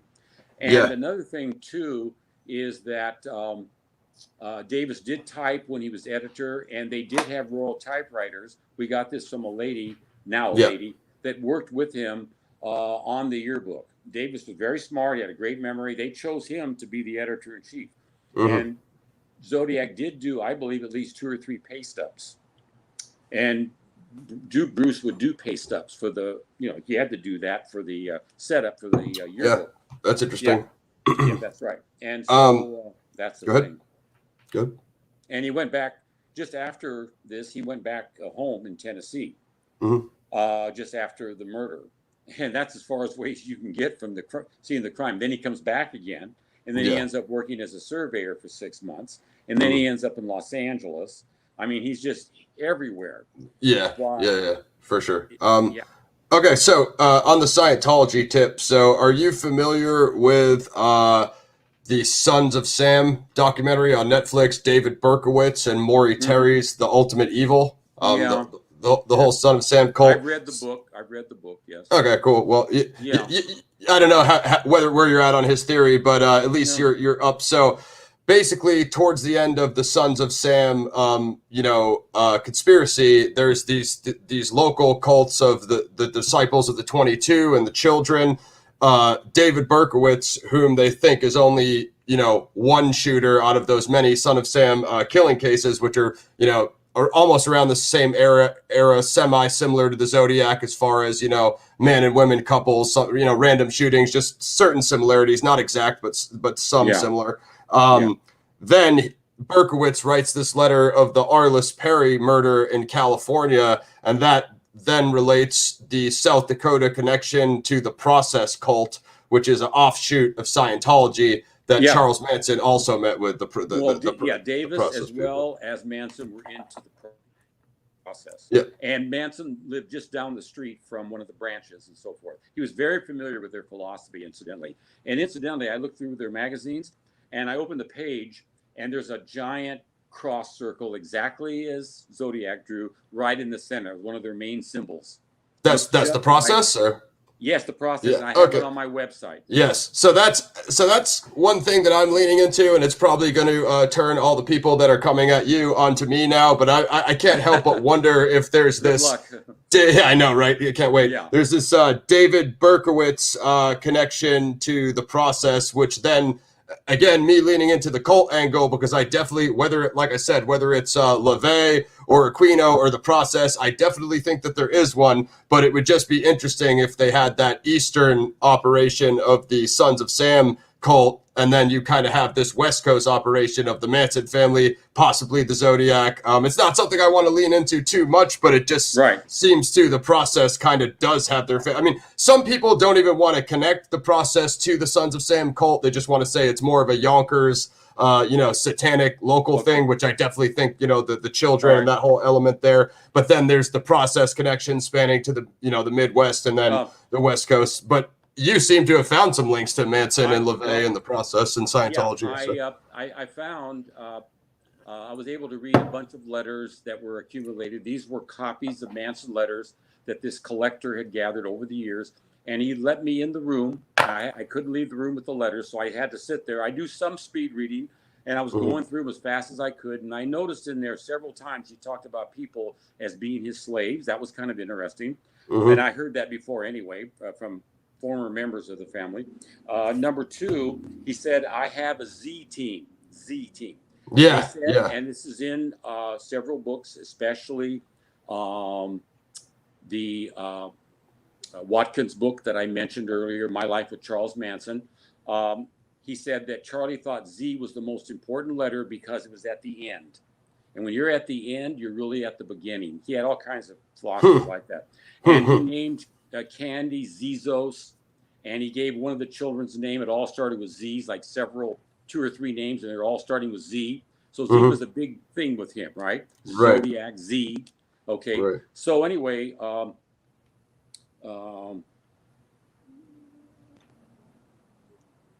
okay, go ahead, and then I'll pick up. Yeah, you can just bounce us back to wherever. So, would you like to do Larry Hargis, because this is quite similar to our Ray Davis. I remember now. Okay, I was talking about. I'm trying to think of 1,000 things, but I'm trying to keep it down. When I was reading this, Manson often said, "I have 12 killers that will do my bidding." So you see, within the Zodiac, Davis was available for all the canonical Zodiac killings, including the ones if she was a victim, including the Donna Lass case, for example, related September 70. Incidentally, after that, it seems to dim quite a lot when it comes to Zodiac activity and everything. I believe there's a reason for that. And letters and everything changed, postmarks after 71. Anyway, for sure. I mean, the only problem is you would have to place him, as you know, because you've been researching the case since forever. You would have to place him at every single place without a doubt, and that's been the most difficult thing with Zodiac suspects. You know what I mean? There have been many convictions of killers. They couldn't necessarily place them there, but they knew that they had killed them because of fingerprints or something of that nature. But we don't have anything close to that in Zodiac. We have a half partial profile from the outside of a stamp that we don't even know if it's his or a completely random person that touched it. Yeah. You got Arthur Leigh Allen and Don Cheney saying they lick each other's stamps and swapping paraffin wax fingerprints. You have he's supposedly putting airplane freaking whatever it is glue on his fingertips. Yeah. So I mean, it's like literally ridiculous. Believe me, if we could get anything, it would be amazing. But that's the problem. It's like whatever we have always gets called into question. You know what I mean?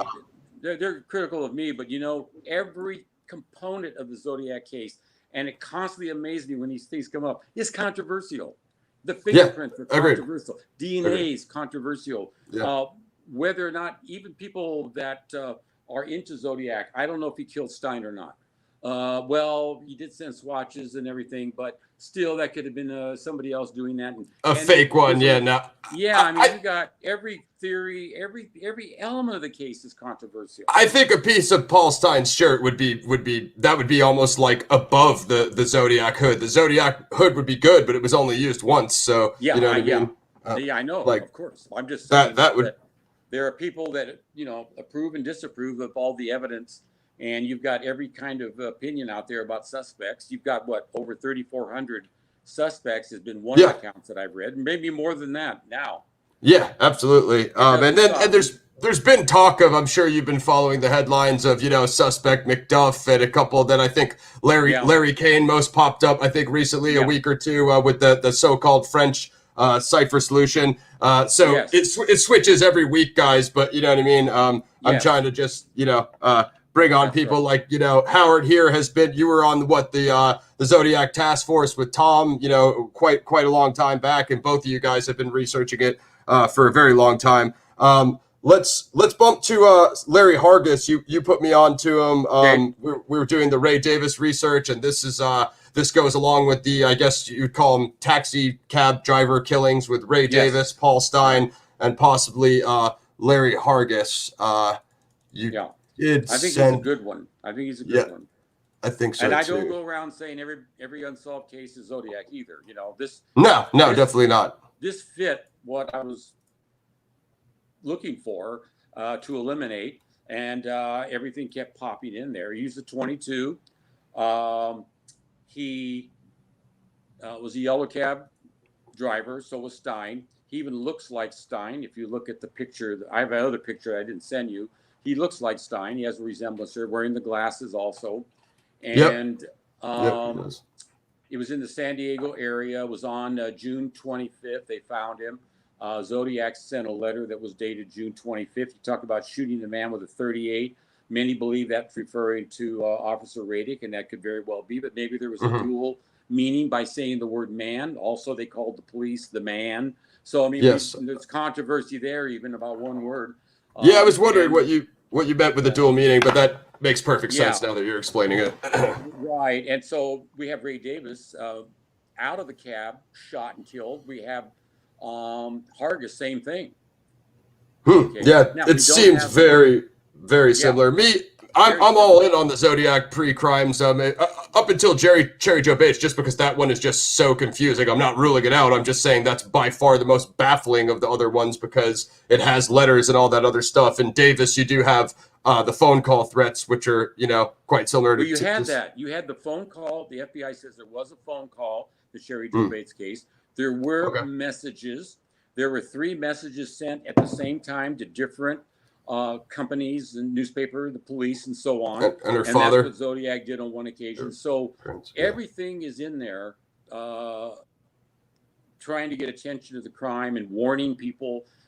Twitch, the word Twitch is in the Zodiac letter. Squirmed is in a Zodiac letter. And he misspelled is in a Zodiac letter in the same sentence. I mean, there are similarities there. And he talked about female body parts and things like that. He talked about torturing his victims and that sort of thing. That sounds very Jack the Ripper. There's a lot of connections there to Zodiac and Cherry Joe Bates.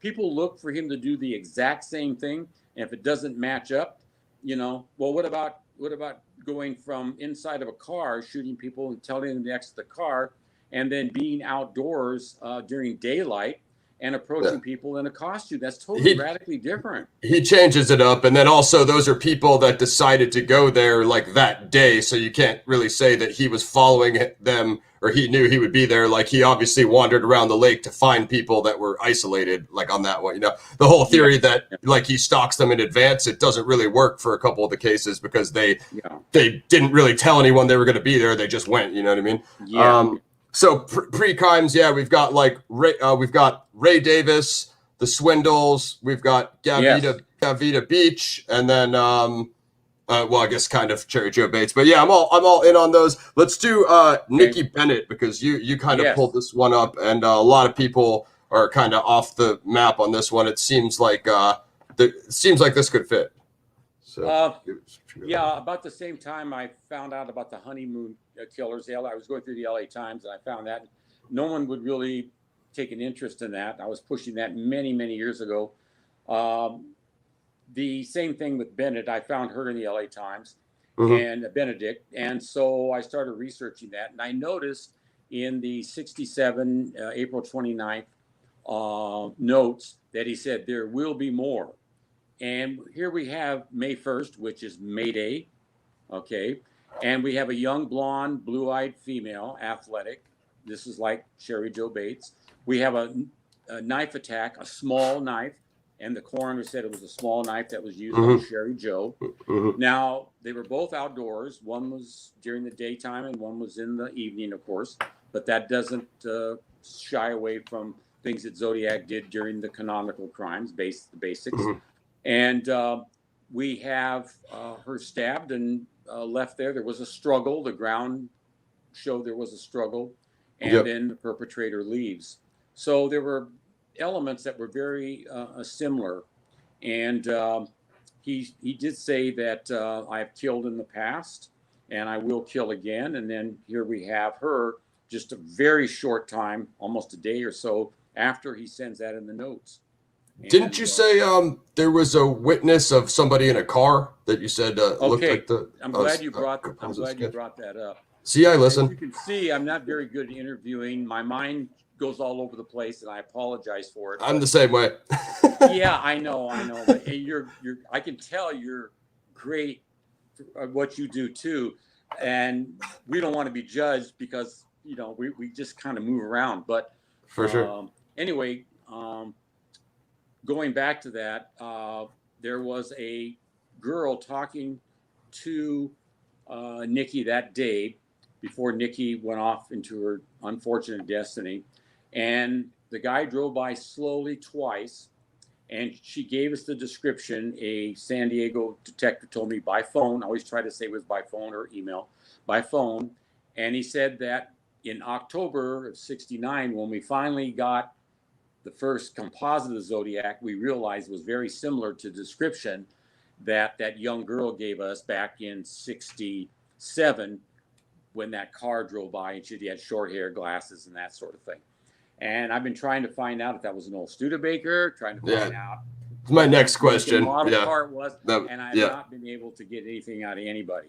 They did tell me, one deputy told me in San Diego, he told me that they do have shoe prints, and that's all I could get out of them.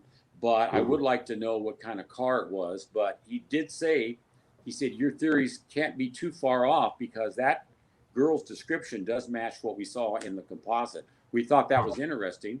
And then he thought about Sherry Joe Bates. She's within at least 90 minutes. I mean, maybe less, maybe more. Depends how fast you drive.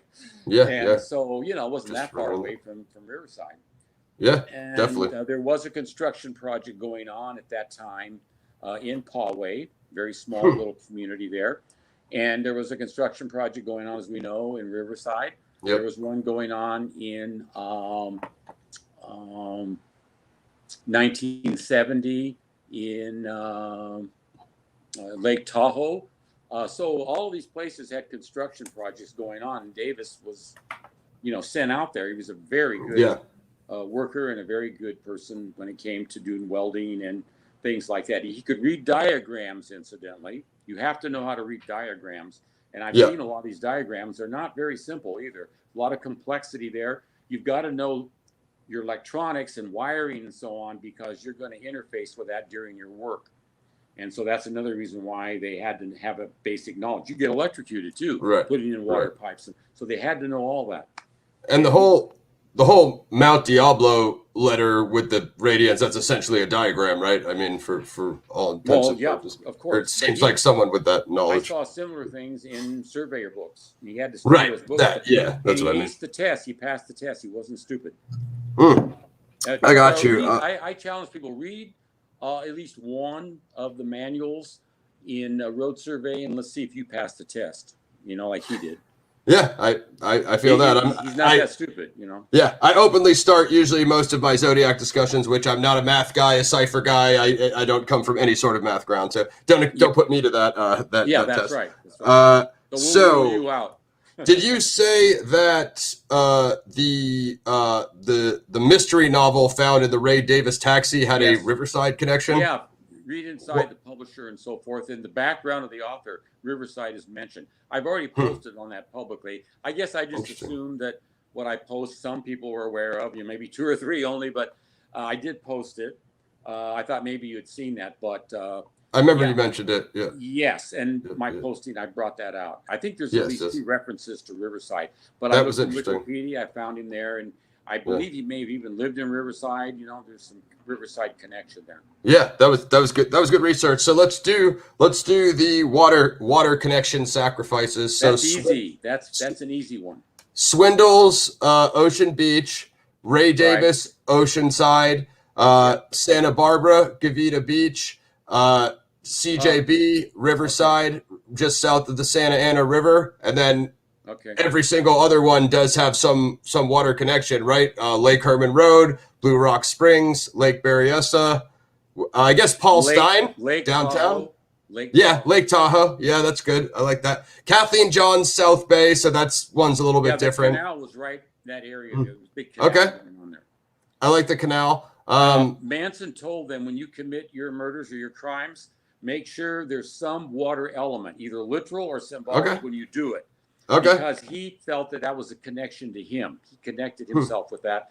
And sometimes he said, when possible, at when 2 roads intersect.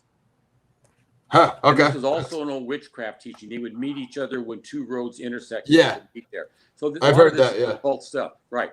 And so he would quote Revelation 10, why he wanted a water connection in his thing. Like Waverly Drive.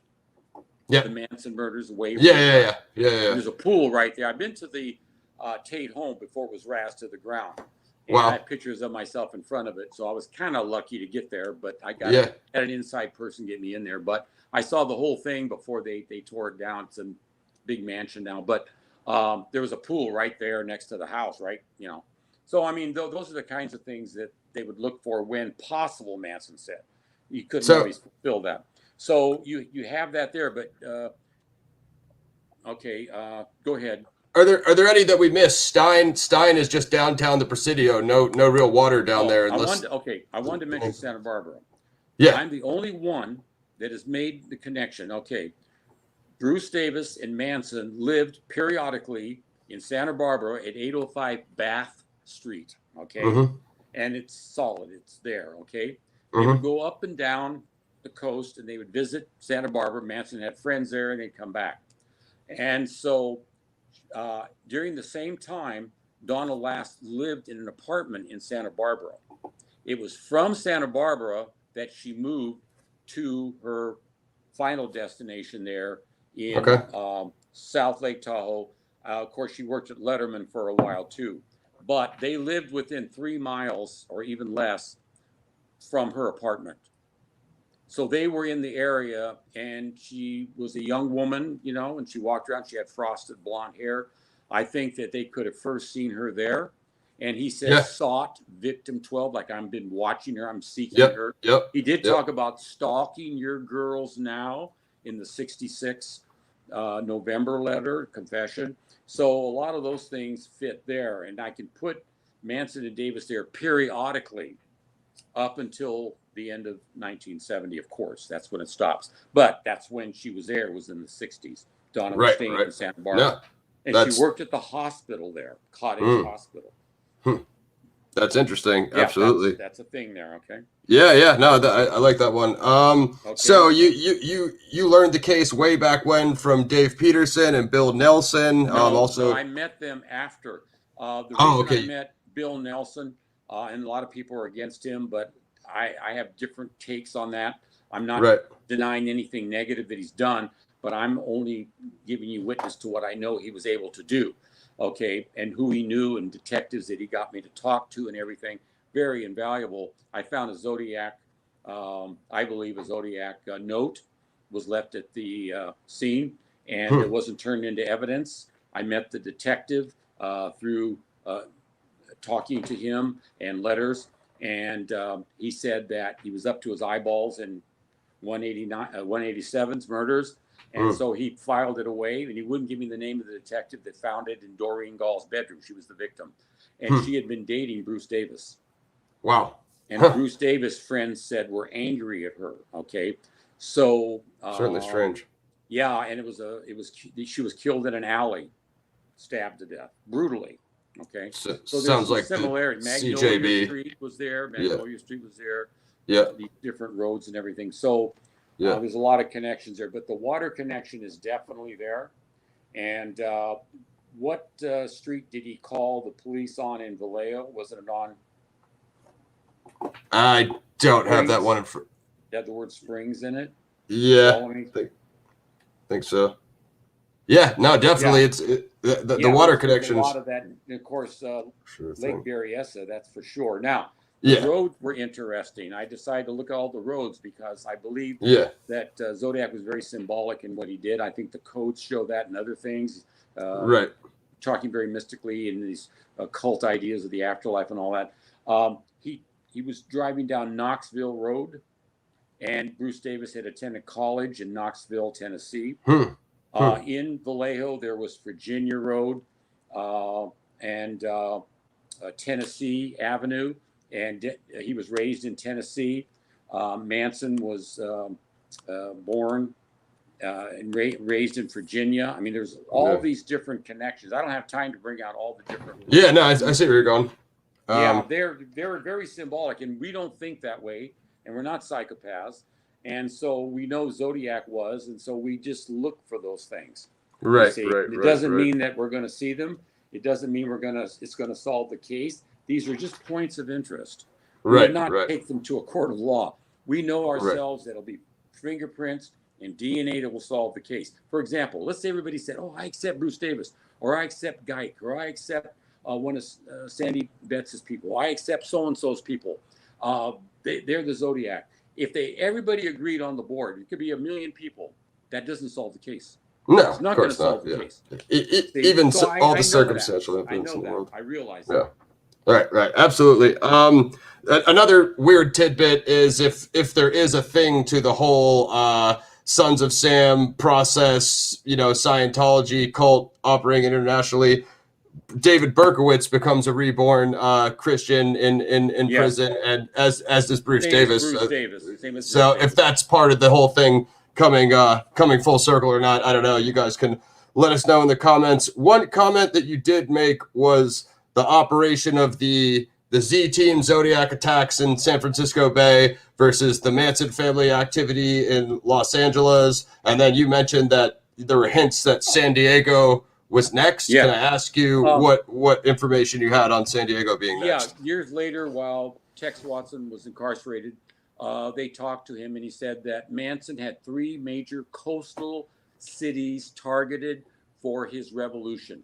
The idea was to kill people at random to get the general population fearful, and that you had to issue propaganda in some form. Manson taught this to them, and you had to fulfill your scene of service. And so you would kill people at random, and this was to generate the fear and so forth, and that people would eventually, this is what they believed. They weren't normal when it came to, we know that, and that Yeah, people would start killing each. It wasn't just between blacks and whites. That would be there, yeah. but it would go to all peoples in society. That Mm. Northern and Southern California, he said, we must start the revolution in Northern California. He looked at the song it's only a northern song by the Beatles. Manson believed that the Beatles were speaking to him, giving him details to set up the revolution. Talks about a brown-haired man going up north at midnight. It's called the Northern Song, and that was also the title for the business that the Beatles had in selling their records, a Northern Song. He believed that a song was a plan or a program, and he believed that the peoples of the cities had to be programmed. What better way than, say, letters by this unknown killer scaring everybody, right? This is the Zodiac speaking. I want you to wear buttons. Oh, you've been disobedient to me, you people in the North Bay area, so I'm going to punish you. In other words, he's trying to take control. You publish this on the front page, or I'm going to go out and kill 12 people. I'm going to go out and just go on a rampage. He said that. Shooting the bus, etc. Yeah, shooting the bus, all to create fear. And that's what man said. Do the unexpected. Do what is crazy, he said. Do what will terrorize people. We're going to do that in Southern California. I have to have people that'll do it in Northern California. And so I believe that, and Zodiac was running concurrently with the family. He was killing during the same times they were. It's kind of interesting too. Yeah. So, and like I say, Manson, you could never pin him down when it came to Zodiac. But I did find his guard in San Quentin, and he told me that on the underside of Manson's wrist, he just noticed it because Manson was moving around gesticulating, and he saw a little circle with a cross in it. He didn't know what I knew about that, right? And he said he had that same weird symbol, he said, in chalk. I think he said white chalk, or it was at least discernible on the wall of his prison. It was larger than the small one he had here on his wrist, and he said that that was there, and he had a lot of occult books, and he said he knew astrology. I said, how'd you know that? Well, I could see the books, he said, because we had to come in there and look through everything, and we'd see these occult books. We saw a lot of astrology books. He said he wanted my birthday. I said, Charlie, why do you want my birthday? He was a black guy, you know, and they would talk the talk, and Manson would tease him and everything, and go back and forth. And he said that he said, I want to do your chart. Said, what do you mean my chart? My astrological chart? He said, I'm not into that, you know.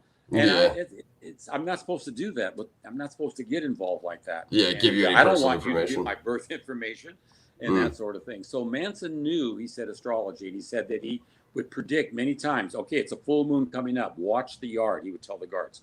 I mean, excuse me, this one guard. And the guard says many times there was a murder right on the full moon. He said it was really eerie. So that was all he contributed. But see, that doesn't make me draw back. It doesn't make me go forward. I'm holding my own there on that, confirming that he was into astrology. He told me he was into codes, but he said the one code I knew he was into for sure was the Morse code. He had Morse code memorized, and he could quote things and come up with a code in Morse code. That was definitely. No, that's the coding thing is always an interesting avenue. Well, I mean, according to us, you know, we'd have seemingly, you know, Zodiac activity in Southern California already with the Swindles and Ray Davis, you know, so it's interesting to see how that could have panned out. That's 3 cities. I believe there were San Diego, Los Angeles, and I believe San Francisco was the 3rd city. Those are basically coastal cities. And there's some hints that Zodiac kept trying to draw our attention to San Diego, like the flight 555 and United Airlines that took off to San Diego at 7:30 every day from the Bay. And I think he's trying to say, you know, I did something down in San Diego. I spent time. Kind of, but he was always very subtle, indirect. Now, you're familiar with the theory that the exclamation marks in the minor letter, where he talks about I'm going to do my thing, and the exclamation marks has a 1 dot and 2 dots. I mean 3 dots and 2 dots, and when you turn the card upside down, it's 1, 3, 2. And he said you're going to hear the bad news, but not quite yet. In other words, I'm not ready yet. And the theory is that he could have been predicting Highway 132. He's going to do something. He's going to do his thing on Highway 132. That was the inference. Yeah, And that's interesting. I've given the poster credit many times for coming up with that, but that's a very interesting thing right there. So he's very subtle in what he did, and I believe he was trying to say 132. You had to turn the card upside down though to see the 1, and then the 3 dots and the 2 dots. Yep. So going back to the Mikado, we know that Zodiac's a fan of comic book movies, theater. Yeah. Do you have anything else other than Mikado to fit your suspect as far as comic books? Tim Holt, the Wheel of Death, movie references, what's it called? The Exorcist, anything like that? Yeah, and let's not forget the Superman. Batman. When they talked about the Zodiac crimes in the '60s, they had. They had a movie, the Zodiac crimes. And Charlie Chan goes to Treasure Island. And what happened? Puzzles were sent out to the police, and he committed crimes under the Zodiac, the aspects and so on. Now I'm going to see if there's a connection to Batman and Manson. So I talked to one of the old Manson members. He said, yeah, Charlie had this 8mm projector, and you could rent films, and that's true. And there was one on Batman. He was really into Batman and Robin. Okay. Now I believe, from what I've heard, was that symbolically Davis was Batman and Davis was Robin, and he was Batman. Okay, so he would show these films on the projector. He had a sheet or something. They very primitive, but he would show Batman films. So he was into Batman. They told me this, and comic books and all of that. Now, one of his last interviews, he's talked about Tim Holt comic books to the interviewer on there. And he goes, yeah, good old Tim Holt, and all that. So he understood that, and Tim Holt was connected to the Spawn Ranch and to the Everson Ranch, which was right next to it. They filmed Tim Holt movies right in that area there. And so this is Manson you're talking about, or Bruce? Manson. He mentioned Tim Holt. Okay. People always tell me what Charlie knew, Bruce knew. I got you. He and Manson were tight. Bobby Beausoleil, he's one of the Manson killers. He said Manson really didn't do anything without consulting with Bruce. And Bruce was always very tight-lipped. He would take off, leave us for days and even weeks at a time, come back, very mysterious, come and go, and just very secretive and very scary guy. So, and then when he would come back, he and Manson would meet, which they thought was kind of weird because he would always take everybody in. Like somebody else would leave and come back. Manson, come over here. He just came back, or she just came back, and so on. And he didn't do that with Bruce. He'd always take him aside and they would talk privately. Like he'd report back to him on. Yeah, we don't know. Yeah. I mean, I'm just telling you that. That's how it seems. Yeah. It doesn't go anywhere. That's what I like. I mean, if it starts going backwards, then that's different. So definitely. Yeah. Well, so, he would leave the family for days at a time and was very secretive about what he did and so on. And he did talk about doing his thing, and they didn't want to go any further because, once again, they were very afraid of him. Right. He was Manson's second in command. They called him that privately. Right. Absolutely. So what one knew, the other knew. One knew the Mikado, the other one knew it too. The Mikado thing is always, I think, a weird part. Manson knew about the Mikado. Yes, he did. He was in the drama club when they put on the Mikado at prison, McNeil Island Prison. And the guy said that he knew there was even a notice about that at that time. And he couldn't find the notice. I went through some things, but a lot of the stuff's been destroyed over the years, he said. Right. But there were notices, he said. He distinctly remembered they put that on. And he said, I know Charlie was here because I was counseling him. That's how he knew. And Manson knew makeup. He learned makeup there. And he also learned disguises from reading anti-detection books and stuff. And he learned it from other prisoners, how to disguise your appearance. Right, he was very good at that. Yeah. Well, we know Manson was definitely a career criminal, but man, I think based off my notes, that is pretty much everything I had for you. I got to be honest, some of the internet hit pieces are hilarious that are coming at you and Tom. I really don't think you guys are a conspiring cabal. That I definitely don't think you're a charlatan. I think your research is extremely thorough. But you know what I mean? You know how it is. I really hope I can get a suspect one day so I can drive the rest of these people crazy the way you and Tom have drove them crazy. So that's what I'm going to be working on is finding my own suspect. Me and Gunnar, hopefully we'll be able to come up with something one of these days. But I totally appreciate your research. You've taught me a lot about the case. Is there anything else you want to rebuttal against your critics? Anything else you want people to know about your suspect, or any final thoughts you have on the Manson Butterfield interviewed my ex-brother-in-law, and he said, number one, Howard's a nut job. I'll tell you about that in a second. And number two, he said that that he never told me what I said he told me. Right. Now, so naturally, Butterfield is going to take his side because he's ex-LE, you know, connected with that field and so on. He wasn't at that conversation. My ex-wife was. Unfortunately, she passed away a couple of years ago. Very sad. You know, we divorced for some time, though. I had to see my daughter at the funeral. You know, it was really sad. And he was there. Right. He wouldn't come over and talk to me. He kept looking my way, but he wouldn't come over. And he knew what I was going to bring up. Okay, yeah, that's strange. He says that I was a nut job because I was attacking the Mormon church, and I wrote a book on it. Okay. Number one, I did send him my Zodiac book. Okay. I wasn't hiding anything. I sent him the book. And his wife even thanked me just that I sent it. And she talked about my business and so forth. She's very nice. And so he said that I wrote against the Mormon church. Here's what we did. I and three others wrote a book, a documentary about the origin of the Book of Mormon. It's an historical probe into the authenticity of the Book of Mormon. Okay.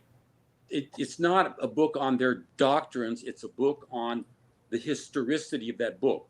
Did it come from angels from heaven on golden plates, or did it come from Joseph Smith, the founder, or whatever? Okay. And so he publishes a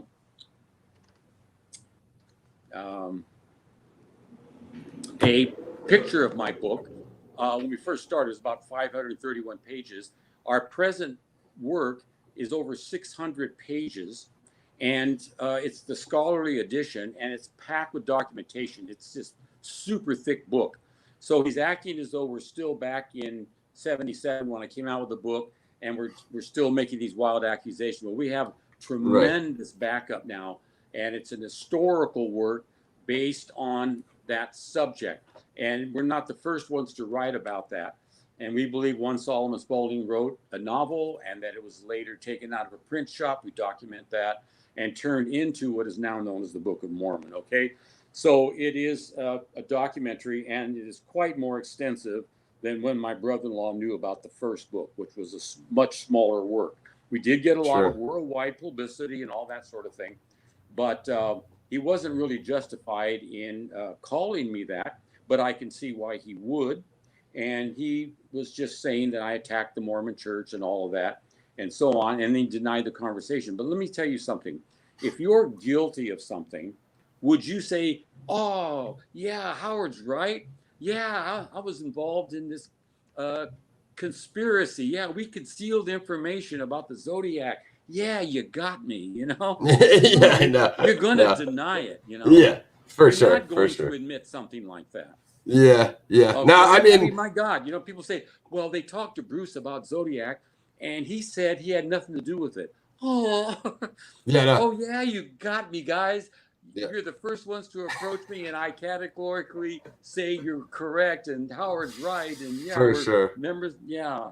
I totally agree. I mean, please give me a break, you know? Yeah, I mean, you, as far as I'm concerned, you passed the voice analysis. I don't think you're lying about it. I mean, and the idea that Tom would allow you to go around and, you know, perpetuate like a suspect that you don't really believe in on his platform is preposterous, because we all know how fast Tom shoots down people that he doesn't agree with. So there's no way he would. The one that is Tom's just allowing it because the Manson connection, Howard theory is just driving traffic to his website. Like I came across something. I was like, what are these people talking about? It was kind of funny though. That's the only purpose it was. It was good for. But I didn't want a suspect like that. You know, it was bizarre to me. But I said I'm just going to follow this up. For sure. Was Zodiac connected to the Manson family? And I started very innocently too. And Yeah. I got deeper and deeper into it. And I didn't find anything at first. And no answer from Riverside, of course. They didn't return my calls. They didn't Yeah, return of course. my letters. I was very naive, very naive. Yeah. Yeah. And Yeah. then I started getting some breakthroughs. And I thought, wait a minute, wow, you know. And it just evolved. And it took years to find these things. I mean, I sacrificed. I mean, I remember writing on notes on this.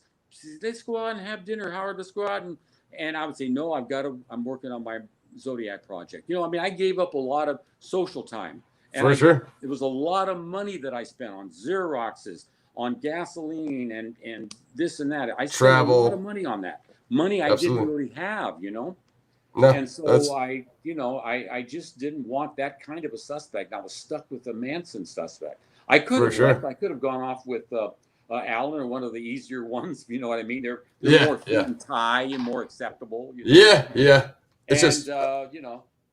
No, I mean that's what I respect about you is you stuck to your guns. You obviously have extremely thorough research. I mean, Alan has his own problems. I mean, that's what's a little weird to me about the Zodiac yellow cover is, you know, he was initially following another suspect, if I'm not mistaken, Graysmith, and then eventually, like halfway through or towards the end, he switched on over to Alan, and then that's why you get the film pointing at Alan. But then there was also what Rick Marshall and the movie guys. Well, he looked at those. He looked at those too. Yeah, I have to give him credit. He looked at those, but he felt that they fell short, and he kept going back to Alan. So there were things that kept him going toward Alan, you know.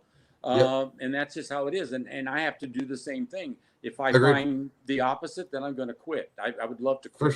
For sure. But I have a very strong will, and I'm going to stay with it until DNA, let's say, proves who the Zodiac is.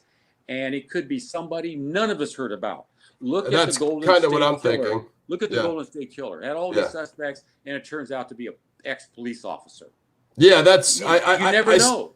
I still think it's a unknown person. Like I said, I wouldn't be surprised if there were some sort of cult connection, though. That's what I definitely think that there is. Yeah. There has to be. I believe there has to be. The way he brazenly wrote about those things. Serial killers usually don't try to brainwash you into that, generally speaking. I mean, this was really weird.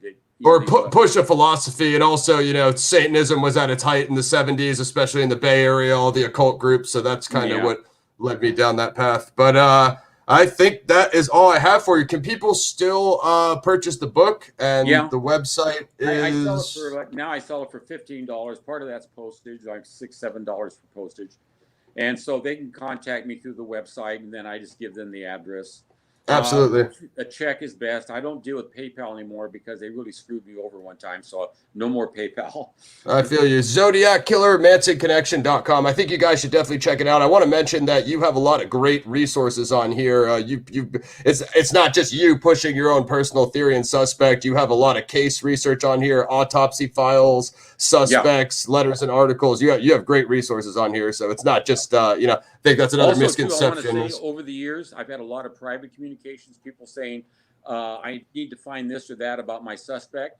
I didn't even spend a second doubting it. I said, okay, I'll try to look this up for you. Sometimes I was successful. I found information that helped them on their case, their suspect. I'm not that way. I'm for anybody with a suspect. If they can prove it, God bless them, and I hope that they're the ones that discover him. It doesn't matter to me. What are they going to do? Oh, you've discovered who Zodiac is. Big deal. It's going to blow over, and you're just going to be a nobody. You know, that's just the way it's going to be. No, really, it's not that. I agree. To me, that's the way I think. Yeah, I think I rather focus on my science projects. I've got a lot of science projects. I got a lot of formulation projects I'm doing.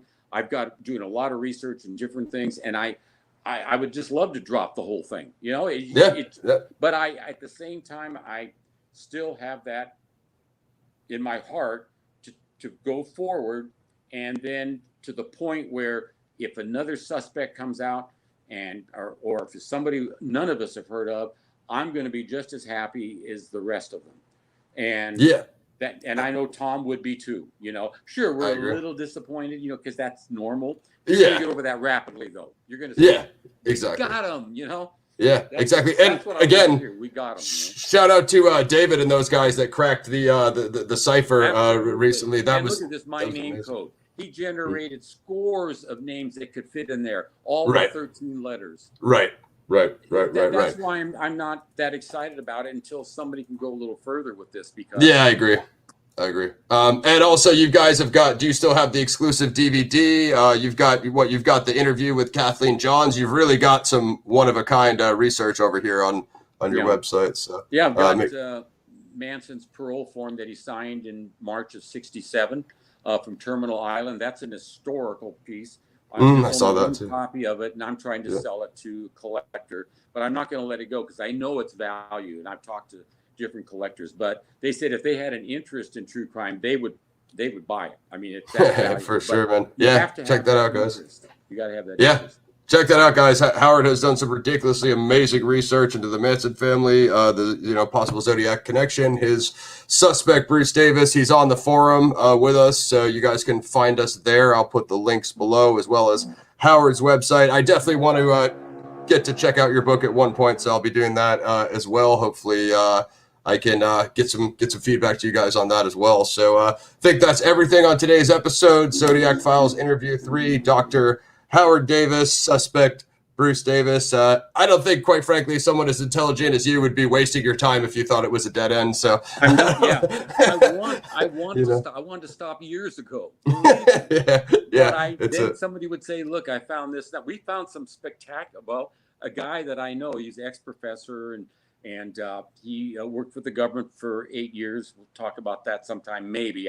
He really doesn't want to give details, but he found a shack in Lucerne Valley, California, that was vacant many years ago, he and his son. And on the wall in there, this was in around 94, and I didn't know about it. And so it says, "I am the Zodiac." He showed the circle and cross, which meant nothing to them. I've made my place in heaven. I've killed before, I'll kill again, and so on and so forth, okay? And so they thought nothing more about it after that. And he had sent me emails at the time, but I was starting my business. I must have missed it. I had many emails coming in from all over. Right. And I didn't know about that. And so recently he said, "Why haven't you ever answered my email?" I said, "Well, you have to familiarize me with this. What's going on?" I said, "What?" And so they went back. They took a picture of the shack. It's dilapidated now. 94 was a little better shape. It had walls inside. Now it's all torn to pieces. And it was written in red paint. And he and his son, both brilliant, they have photographic memories. They both remembered the same sentence. They both read it and they both remembered it. And they compared notes. It was the same. And he's doing up a professional report because he had government connections. I won't go more into detail, but he's going to do a report. And he said it's mine to do with as I please. And he's going to document all of this. And I didn't know. I knew Bruce was hiding in the latter part of 1970. He was evading the FBI and the local police, the state police. I didn't know he was hiding in Lucerne Valley. I just found that out recently this year in a parole report. And then my friend calls me and I says, "Where was this shack?" He said, "Lucerne Valley." I go, "You're kidding me." And it mentions Zodiac. He says, "Yep." And so I just really... it was a total shock to me. And so I said, here we go again. I'm not ready to not stop the project, but everything came to a stop. And then this. And he's going to send me a report and I can put it online. I can't give his name. He has reasons for that. You would know what the reasons are if I told you, but he says you can use it any way you wish. And everything here is strictly true. He's a perfectionist. He has a photographic memory, as does his son. And he's absolutely brilliant. He's very familiar with many different subjects. And so I'm glad that he's basically ignorant in the Zodiac because he didn't understand even the circle and cross, what it meant. He thought I may know what it meant, And that's what I like about this discovery. And it's in Lucerne Valley. And I knew that Davis rented a place. This was later, much years later. And a lady, he found her name, this guy that I know, found the name of the lady who owned the shack for a while. It wasn't a shack then. And she rented it out. And that was December 1970. And that's the month and year Davis surrendered to the police. And there's a reason for that. He thought he was going to get out. It didn't turn out that way. Right. And Manson ordered him to do that. He thought getting him off of the grid would be better. And it's a long story there. But there's another thing right there. And so he actually found a statement, I believe, and this shack was the one that was by itself, you know, had give them a lot of security. I Yep. found out who he was staying with at that time, and she was one of Manson's favorite killers. Manson had said that. Mm-hmm. And so she was with him. And then there was a nearby saloon and a outpost so they could eat there and everything and get food there. It was about 3 miles away. So my friend, who was highly skeptical once he found out Bruce Davis was involved and all that, he said, how do you know he was there? Maybe the shack was destroyed by then, da, da, da. And then he says, apparently you're right. He said the shack was there. Everything fits. I can't say it was Bruce Davis that was Zodiac, but I'm going to give you the report. You do with it as you please. Yeah, so to me, that was interesting. I mean, a desert area, you know, and this, we know that he was hiding out there in a structure of some kind, a house. So I'm like 4 or 5 years new to California. What is that, the Bay Area, or is that in Central Lucerne California? Valley, you know, Death Valley. That's where the Manson. Okay, so it's by it's right there. Spawn Ranch area. area. Barstow, Vegas is not that far away from that area. Apple Valley, where they have the Roy Rogers Museum for many years. San Bernardino. It's about an hour from where Kathleen Johns lived. Yep, I know that area. In 1970, and Davis was in that area. And she told me she was getting harassing calls after the abduction, and she knows it was him. And then she got that Halloween card from him, and he said to the lady in the blue station wagon, or to the woman in the blue station wagon, and she said only he would know the color of the wagon, and that it was a wagon and not a regular car. I knew it was him, she said, from that. Yeah. And she sent the card to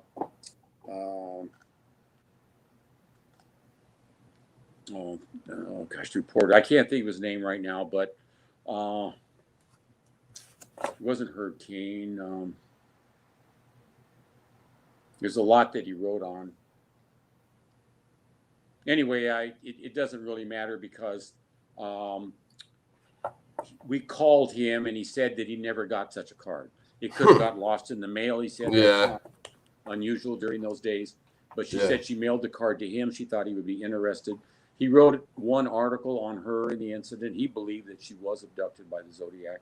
And for some reason, I just had a little block on that. Yeah, no worries. If you get it over, message it over to me if it comes up, and I can put it in the comments for the people so we can getting buttoned up. But and she mentioned, and there were some harassing calls to her, and he'd hang up and so forth. And here's Davis now, unbeknown to me, he's within an hour or so of where she lived at the time, hiding out. Yeah. And he drove around the area, drove all around that area. So, I mean, he had nothing but time on his hands. Nothing but time. Yeah, definitely. Well, the harassing call thing came up more than once as well. But I think that's pretty good information. Let's let the people digest that one. Hopefully, when you get the new revision on the book, let me know. Maybe we could get you back for another interview. You can present the new facts, the new research you found. Totally new book.